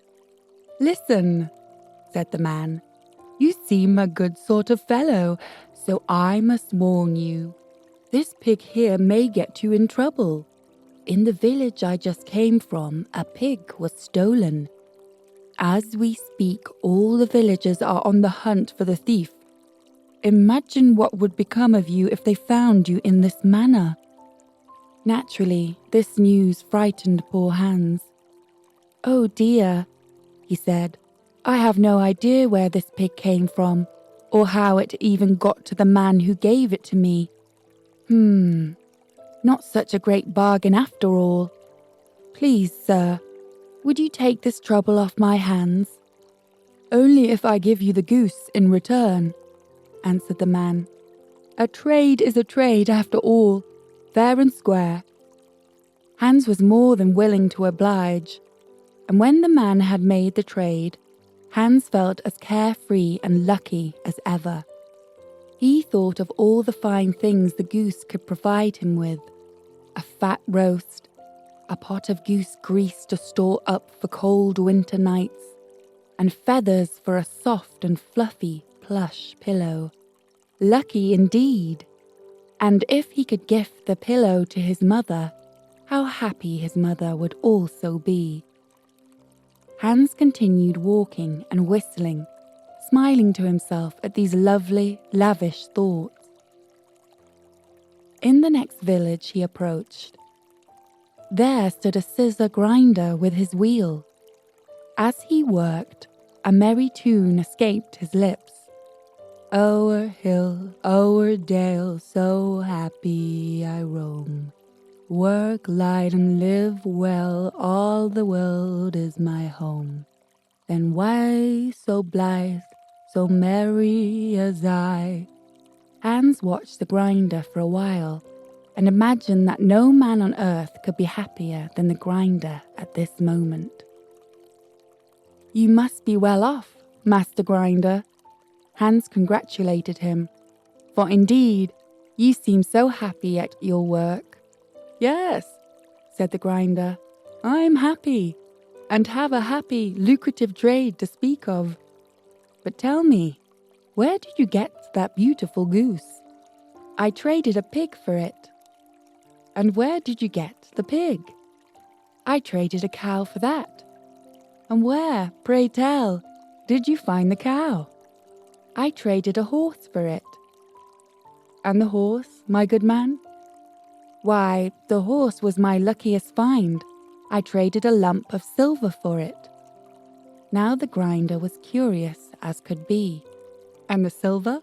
The silver, yes. Well, you see, now that was a fine, fine trade. 7 long years of hard labor for a lump of silver. The heaviest lump of silver I ever had. My man, I see you have made your fortune, replied the grinder. My fortune? Asked Hans, confused. But I have no silver left. Not today, said the grinder, but you have skill, strong hands, and a strong mind too. Now if you could use all those 3 while working my grinder, why, you could make anything from a slab of stone. And you could have lucrative work for the rest of your life. All you need is a grindstone such as mine. Have this, and the rest will follow. The idea sparked joy in Hans' mind and lit his face with a genuine smile. Then your grindstone it is, he replied. Now, tell me, what do you want for it? Nothing more than your goose, said the man.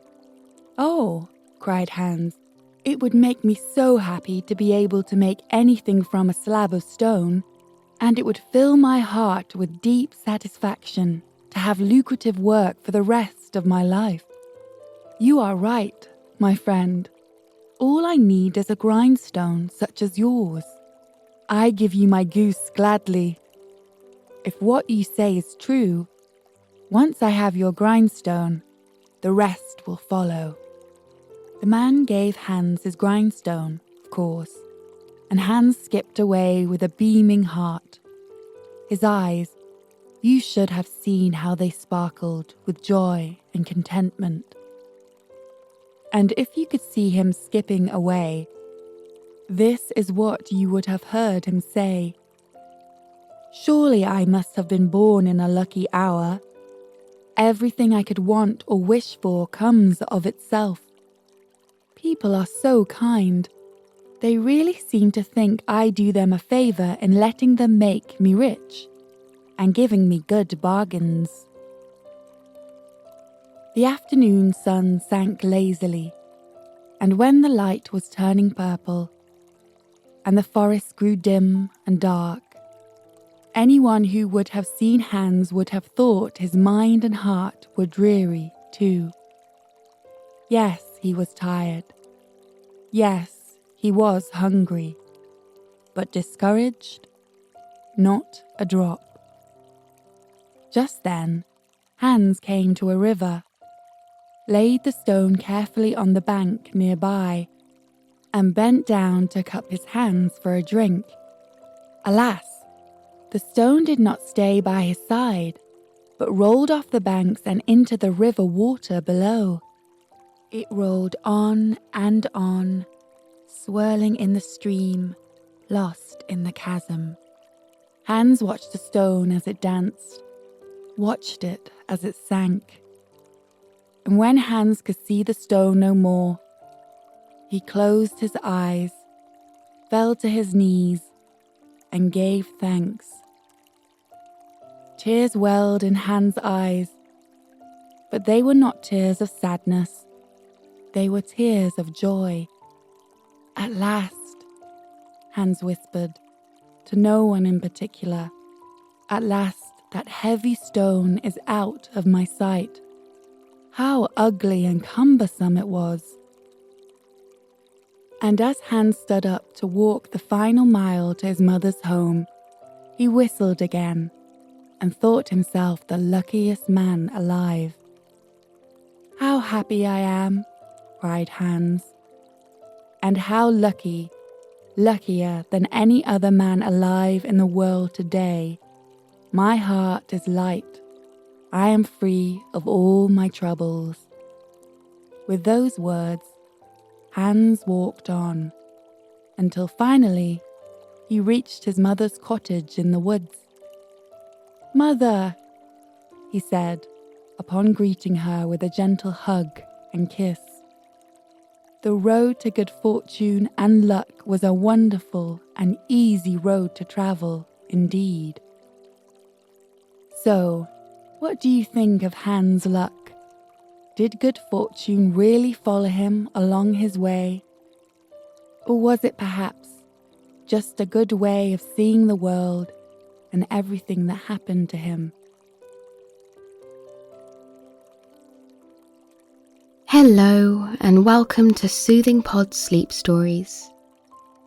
Tonight, I will tell you the story of the 12 dancing princesses and transport you to a land of magic and royalty. Far, far within the greenery of Scotland, nestled cosily between miles of rolling hills, there lies a kingdom of beauty and tranquility. The kingdom is surrounded by waterfalls that seem to pour from the heavens. Here, the flowers have bloomed all year for centuries and centuries. Some say there is magic in the soil, while others simply believe they have found the most beautiful land on earth. It is in this kingdom that a benevolent king worked to raise his 12 daughters.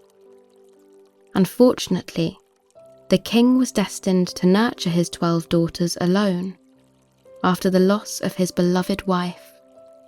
Fearing he would lose them to the young men of the community, the king locked his daughters in their bedroom every night, hoping to shake them of their desire to prance through the city once the sun had set and the dangers had arisen. For years it seemed as though his plan had worked. Every night, his daughters climbed the long winding staircase to their opulent bedroom, where they would curl up for the night. The king was rather proud of himself. He felt as though he had found a way to protect his daughters and maintain the ladylike behaviour required of a princess. One morning, the king awoke as the sun was rising. He watched from his high tower as the kingdom was bathed in the orange morning light. He found his mind drifting to his past wife. He could almost see her gossamer figure dancing in the garden just below the tower. Touched by the reminder of his wife, he journeyed up to his daughter's room, eager to greet the day with his beloved children. When he reached the bedroom door, he couldn't help but notice that the princess's slippers didn't look pristine. They were dotted with lines of dirt and flecks of gold sparkles that glistened in the light, streaming through the window. It almost looked as if his daughters had been dancing. For many mornings in a row, the king discovered the same thing. His daughters' shoes seemed to get more scuffed every night that passed. Though he asked his daughters why their shoes were in disarray, the daughters assured him repeatedly that they had not left their room. The king was determined to get to the bottom of the princess's nightly journeys. So determined, in fact, that he told princes far and wide that whoever discovered the secret could have his eldest daughter's hand in marriage. The news travelled through the Scottish Highlands rapidly, like waves dancing across a pond. In a faraway kingdom, a young prince decided he would like to solve the mystery of the princesses. He mounted his horse and rode through a thick, dark forest. Massive pine trees towered above him, casting shadows on the mossy forest floor that seemed to move around him in magical patterns. Up ahead, he could see the warm, welcoming glow of a fire. Chilled by the fog and the cold, the prince pulled over to join the keeper of the fire by the flames. The keeper, an elderly man with a beard, handed him a thick cloak. There was a gleam in the elderly man's eyes. With a wink, the elderly firekeeper told the young prince that the cloak would help him solve the mystery of the princesses. Within a few moments, the elderly firekeeper had completely disappeared. The prince pulled the warm cloak over himself and watched as his fingertips disappeared. Then his arm, then his torso. The magic illusion crept over his body until he was invisible from head to toe. The prince continued the winding journey through the forest until he arrived in the stunning castle of the kingdom. As the sun began to set on the kingdom, the prince tiptoed up the long, spiral staircase to the tippy top of the tower, where the princesses would find rest for the night. He promised the king he would return with the truth of his daughter's nightly adventures. With his cloak on, the prince settled into the corner of the bedroom like a ghost. He watched as the princesses each nestled into their plush, cozy beds. The door closed with a dull thump, and their nighttime ritual began. Each princess rose from their bed light as a feather. With silent steps, they glided across the wood floor to an intricate rug. At once, all the princesses lifted the heavy ancient rug, revealing a trap door in the floor. A glowing gold light silhouetted the door. The prince could feel his heart pitter-patter with the mystery of what glorious things could lie under the floorboards. One by one, the princesses filed down the staircase within the trap door. The prince followed close behind. His fingers trailed along the mossy stone wall as he stepped deeper and deeper into the earth, down the long staircase. The princesses began to sing gently and beautifully, in harmony with one another, as if they were meant to sing by each other's side. The princesses filled the stone stairwell with the sweet melody of their voices. The prince felt a warmth begin to trickle through his body, like honey flowing through his veins. His face flushed as he took in the soothing sounds of the princesses' voices. When they finally entered the cavern, the prince stared at the space around them in awe. Though the top of the cavern was jagged rocks, the floor was dotted with dozens of bright, glowing trees.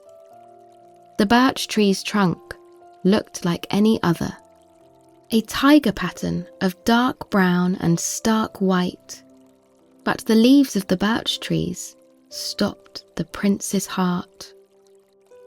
The leaves were made of silver, real, genuine silver. A low, fragrant breeze seemed to whisk through the cavern. The silver leaves began to brush against one another, filling the cave with a high, soft chime. The princesses continued to sing, their melody only strengthened by the welcomed percussion of millions of silver leaves flitting against one another in the wind. The prince glanced up to the top of the cavern, where little slivers of moonlight peeked in through holes in the ceiling that sparkled like stars. He began to wonder how such a beautiful place could exist below the castle.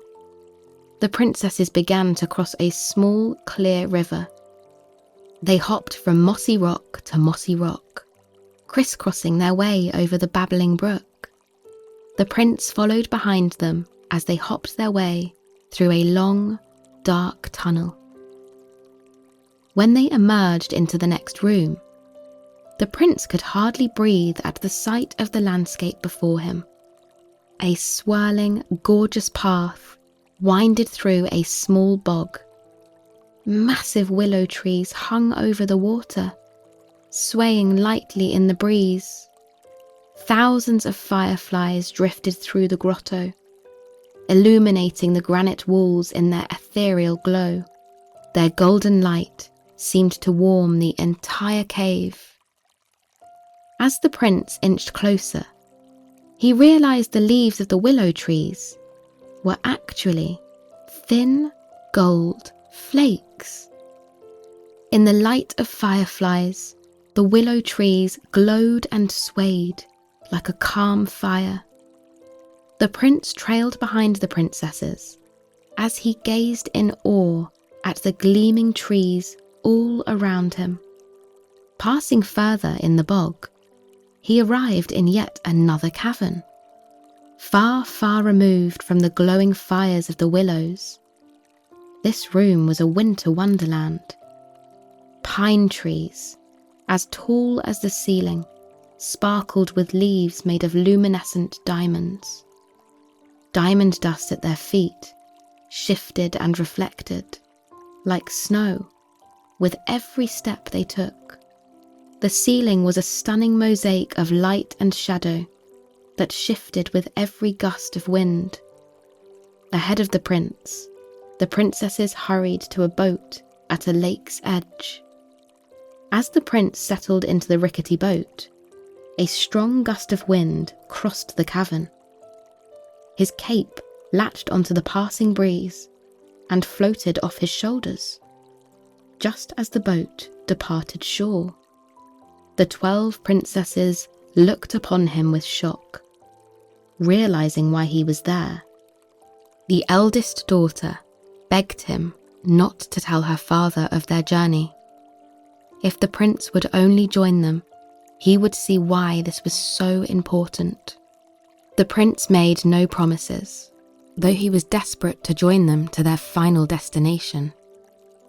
The girls began to row slowly. Silver water dripped, dripped, dripped down from the lofty stalactites. The water coursed down over the prince's skin, chilling him. As they all continued to row, warm lights began to reflect on the water. In the distance, light and laughter poured from a stunning stone castle.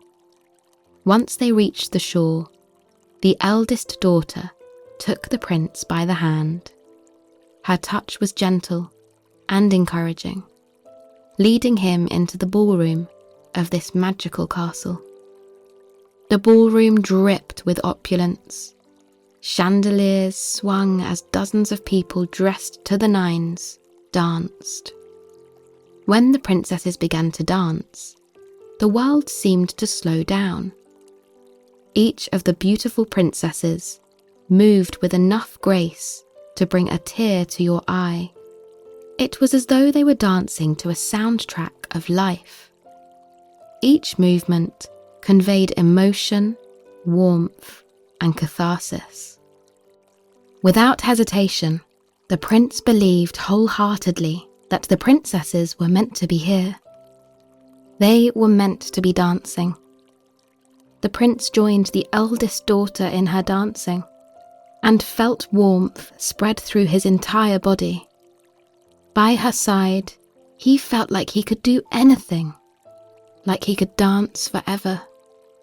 For hours they were all lost in movement and music that seemed to breathe on its own. When the eldest daughter tugged on the prince's sleeve, he almost didn't want to leave this beautiful place behind. They began their long journey back to the castle, over the silver lake, through the forests of gold, silver, and diamond.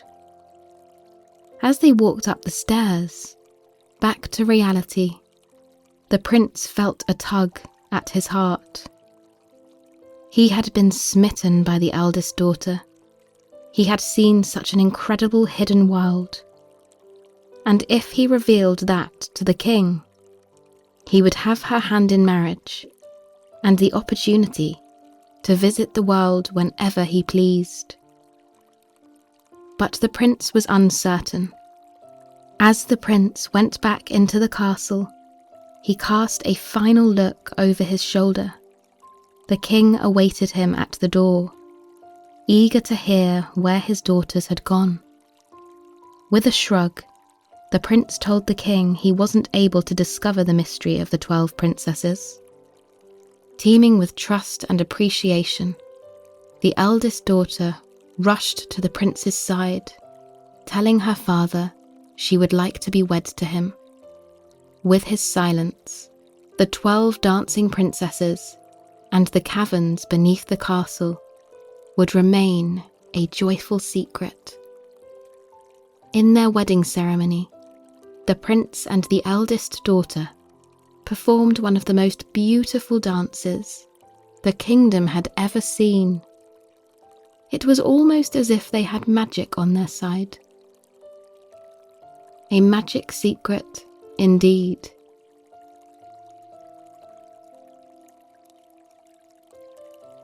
Hello, and welcome to Soothing Pod's Sleep Stories. Tonight, I want to tell you a story that takes place in a wonderful fairy tale realm. Once upon a time, there was a soldier.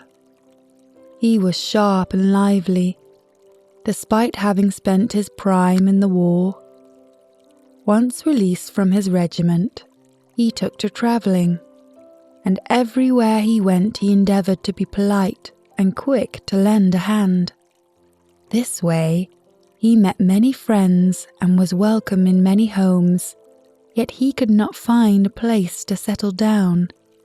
He moved often, worrying that he'd lost something essential. He traded those important years that would have secured his life, and his greatest fear was that his usefulness was over. Still, he kept himself trim and started each day with determination to do better. There was always somewhere new to go, and the soldier gripped tightly to the hope that someone there would need him. Though he didn't for one moment let that faraway hope of a true home drive him past anyone in need. He was in no hurry and stopped for every cartwheel that needed repair, hungry dog that needed feeding, or farmer that needed the harvest brought in. So, he made his way through many towns and countries until he found himself in a cursed kingdom. He would have felt it soon enough. The overcast of fear was that heavy, and the soldier's instincts were still sharp as thorns. But a little old lady tottered into the road to warn him. "This is no place for young men," she told him. The soldier smiled and removed the hat from his silver hair. "My youth is gone. You need not worry about that," he answered politely. "And yet not old enough to be retired by a cozy fire?" The old woman had clear eyes that shone out from a faded, wrinkled face. She smiled at the handsome soldier and beckoned for him to join her at the bright fire that burned outside her small cottage. He only sat for a moment before he noticed the thatch on her roof was slipping. "I could have that tied up for you in an hour," the soldier offered. Yes, very helpful, but I'm not one for charity." The old woman gave the soldier another smile and tugged gently at his cuff. "But perhaps your coat could use some mending. The sun hasn't shone here for months, and the cold can find its way in through the smallest of tears. The same, I imagine, as through the gaps in a thatched roof." They considered each other carefully and then laughed. He knew she was up to something, but he could tell it would be a favor to him in the end. She seemed a cunning woman, despite her crooked back and wrinkled face, and the soldier felt rightly that he could trust her. So, he took to patching and tying her thatch roof, while she tore open his heavy coat and deftly repaired every seam. Later the soldier marveled at her skill. "Why, your stitches are all but invisible." The old woman grinned at the compliment and then tapped the side of her nose twice. "When I was young, they said I could sew clothes that made every beauty seen. Now I know the value of subtler arts." With that, the soldier and the old woman parted, and he continued on his way into the heart of the cursed kingdom. The wind blew was harsh, but the soldier felt warm and fortified, and he moved on without hesitation. His only pause was when he wished he had asked the old woman about the strange cast over the country. Why were all the young men afraid? He could see a pair of youths ahead of him, kicking rocks at the crossroads, and they often looked over their shoulders with quick, worried glances. As the soldier approached, they continued their hushed conversation, and he overheard them say, "We should just run. Leave today and run. But what about our families? They'll be better off hoping we can return from other lands than knowing we'll never come back from the castle." The soldier laid a friendly hand on the first youth's back and said, "Fear is better faced than left to grow bigger." The young man jumped 2 feet in the air, and his friend let out a howl of surprise. The equally surprised soldier had to duck and evade their frightened thrashing so quickly that he began to sweat, and, when he was at a safe distance, he undid the top buttons of his coat. "Was it you that spoke just now, sir?" the first youth said, his teeth chattering. The soldier nodded, his finger still on his open buttons. "I didn't mean to scare you, only to offer advice and assistance." The second young man wiped his brow with a shaky hand. "We didn't see you there, and we apologize, sir. I'm afraid you caught us talking like cowards." "What do you have to be afraid of?" The 2 young men looked at the soldier and knew with their first glances that he had survived the terrors of war, and knew what he spoke of when he talked of fear. There was no judgment in his face, only camaraderie, and it was obvious he was a man to be trusted. They both began talking at once. "There is a curse upon the kingdom, an otherworldly spell, and the king is powerless to stop it. Every day he demands a new champion for his daughters, yet none survive to wed a princess." The soldier held his hand up to slow their words and ask for real details. "They die from the challenge or by the king's hand?" "Both," the young men said at the same time. Then the first youth explained. "The miller's son died of fright. You could see it on his corpse face when it was brought from the castle. And the blacksmith's son ran, babbling about portals and jeweled trees, and he was the bravest we had. And the king killed him for defecting? The soldier's mouth was set in a firm line that grew even more grim as the young men nodded. The second youth glanced over his shoulder again and whispered, "Now there is talk of no more volunteers. Every man in the kingdom must answer the challenge despite how many have died trying." "Then I must know more about the challenge," the soldier said. He shook their hands and started off again. "Wait, sir. How will you learn more?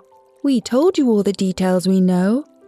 The soldier turned to answer over his shoulder without slowing his gait. "I have come to volunteer." The young men's mouths hung open with admiration, but their feet stayed firmly planted in the crossroads. The soldier moved on more quickly now that he had found a purpose, and he soon found himself in the village square. Knots of villagers stood about the square talking in hushed tones, and any business that was done happened quickly and quietly. Women ran to and fro with wide, worried eyes, and most of the men tried to stay out of sight. Here the atmosphere of the curse was thicker, and seemed that everyone waited for the announcement they knew was coming. So, a stranger was a welcome distraction. They all stared in turn at the newcomer, and the soldier found the perfect moment to test out a theory that had occurred to him on the road. He ducked behind a vegetable cart, buttoned his coat, and no eyes watched him walk to the fountain. Once there, he opened his coat and surprised a young boy who spilled a whole bucket of water. The soldier stooped to help the poor boy, but he scurried off without a word. Then a well-cultured voice sounded behind him. "Welcome, stranger. I'm sorry you haven't found us with better weather." The king's advisor kept his words polite, but the soldier could see his lips tremble. All around them the village square had emptied. It was as if the advisor's bright medals of rank flashed like a scarecrow across flocks of his own people. The strain of his solitary position showed in the tight creases around his eyes, and yet he tried to keep his words friendly. "We hope our kingdom can offer a warm welcome come spring. Hope can keep hearts beating," the soldier said, "and that's why I come to volunteer." A well of tears appeared in the eyes of the king's advisor. He too could see the soldier had a good heart and was a man to be trusted. But before he let his tears overflow, he smoothed his golden chains and asked, "So your reason for volunteering is hope?" "I volunteer to spare the young men," the soldier replied. The advisor spoke over a barely suppressed sob. "You have a child here in the kingdom that you wish to protect?" "No, sir, but I wish to be of service." "I have a son in the kingdom, too young, but his day is drawing near." The king's advisor swiped away a wash of tears. "Still, I must tell you to leave this place. I can see you are a good man, and you deserve to live out your life." The soldier shook his head against the idea of leaving and explained, "My life has been made of challenges, and without the next I will not know what to do. Please, Your Excellency, I volunteer for my life." The high-ranked advisor bowed low to the soldier and did his best to stop his tears. "Then you must tell the king your reason for volunteering is for the sake of our 3 princesses. He grows desperate to secure his daughter's safety, and he sees deception everywhere, even when there is none." They began to walk together towards the castle gates. Seeing the king's advisor with a willing volunteer in hand, the people again appeared in the village square. It was a pleasant place, the soldier noted, and he felt that if the cursed haze could be lifted, he could be quite happy there. His heartbeat grew steadier at the faint hope, and the soldier walked with his head held high. And that was how the eldest princess first saw him. The soldier strode bravely into the castle gardens with the king's advisor leaning heavily on his arm. They walked the long way around the knotted herb beds, and she soon found herself following them. His hair was silvered but his face enlined, his eyes clear and sharp but kind. She knew their talk was grim, but the soldier still had a smile for the wayward kitten that sprang out of the rosemary and attacked his boot. The youngest princess is so fond of kittens, still just a child with a sunny disposition, she overheard the king's advisor say. The second is silly, as many young girls are, and she worries about her romances imagined or not. The soldier perceived they were being followed, but he asked quite innocently, "And what about the eldest?" The king's advisor answered without hesitation, "She is a jewel worth having if it were not for the terrible price." The eldest princess ducked behind a sculptured shrub and pressed a hand hard over her fluttering heart.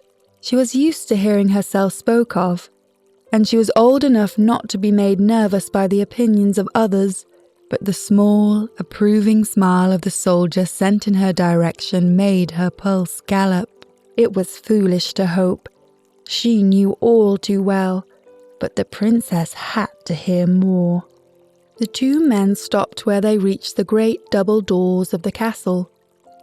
"Please, good sir, consider turning back," the king's advisor said. "What reason can you have to stay here in our cursed kingdom?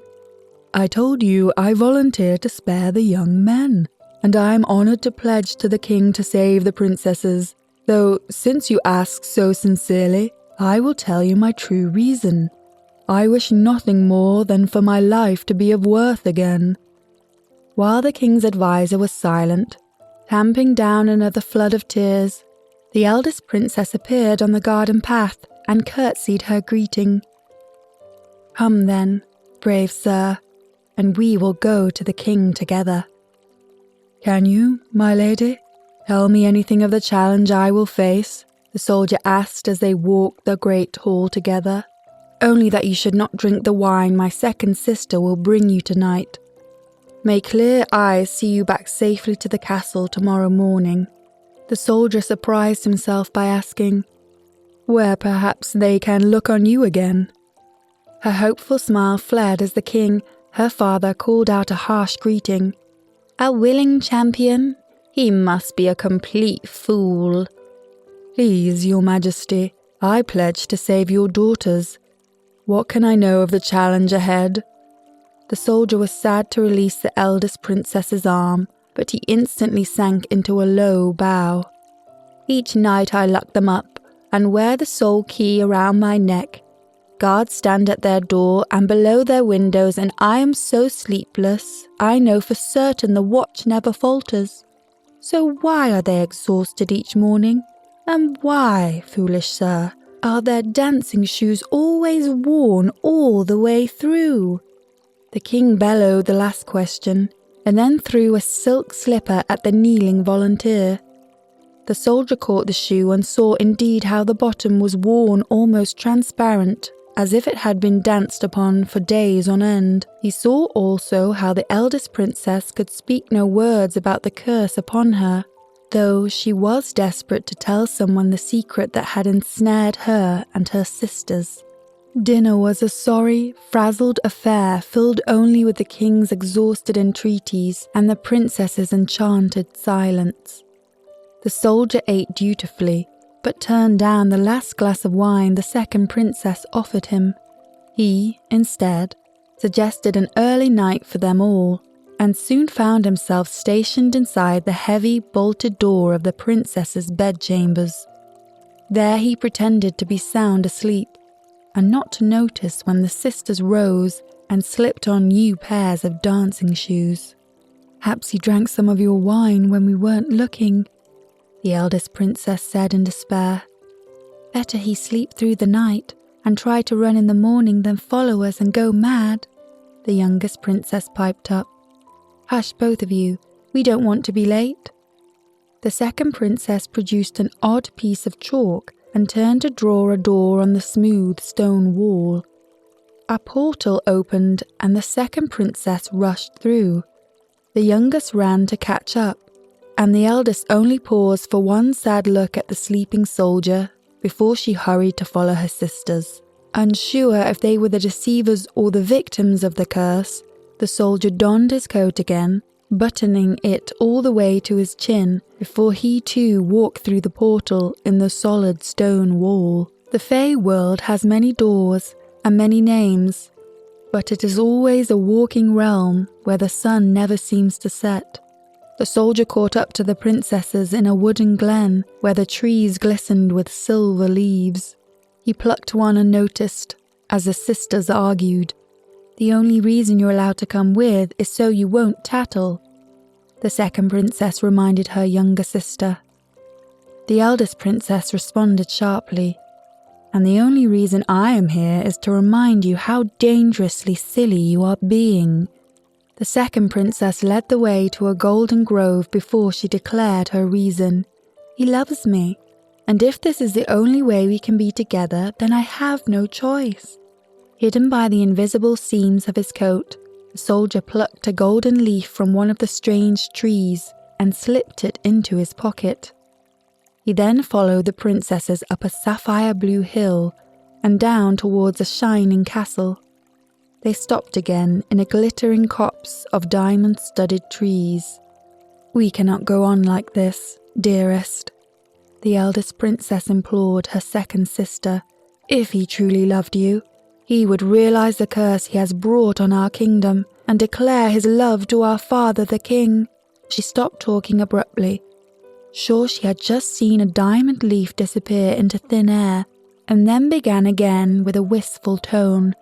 "We who have been seen here cannot speak of what we see. We can only depend on you talking to your Fey prince to save us." "But how can I?" the second princess wailed. "I cannot lose his love."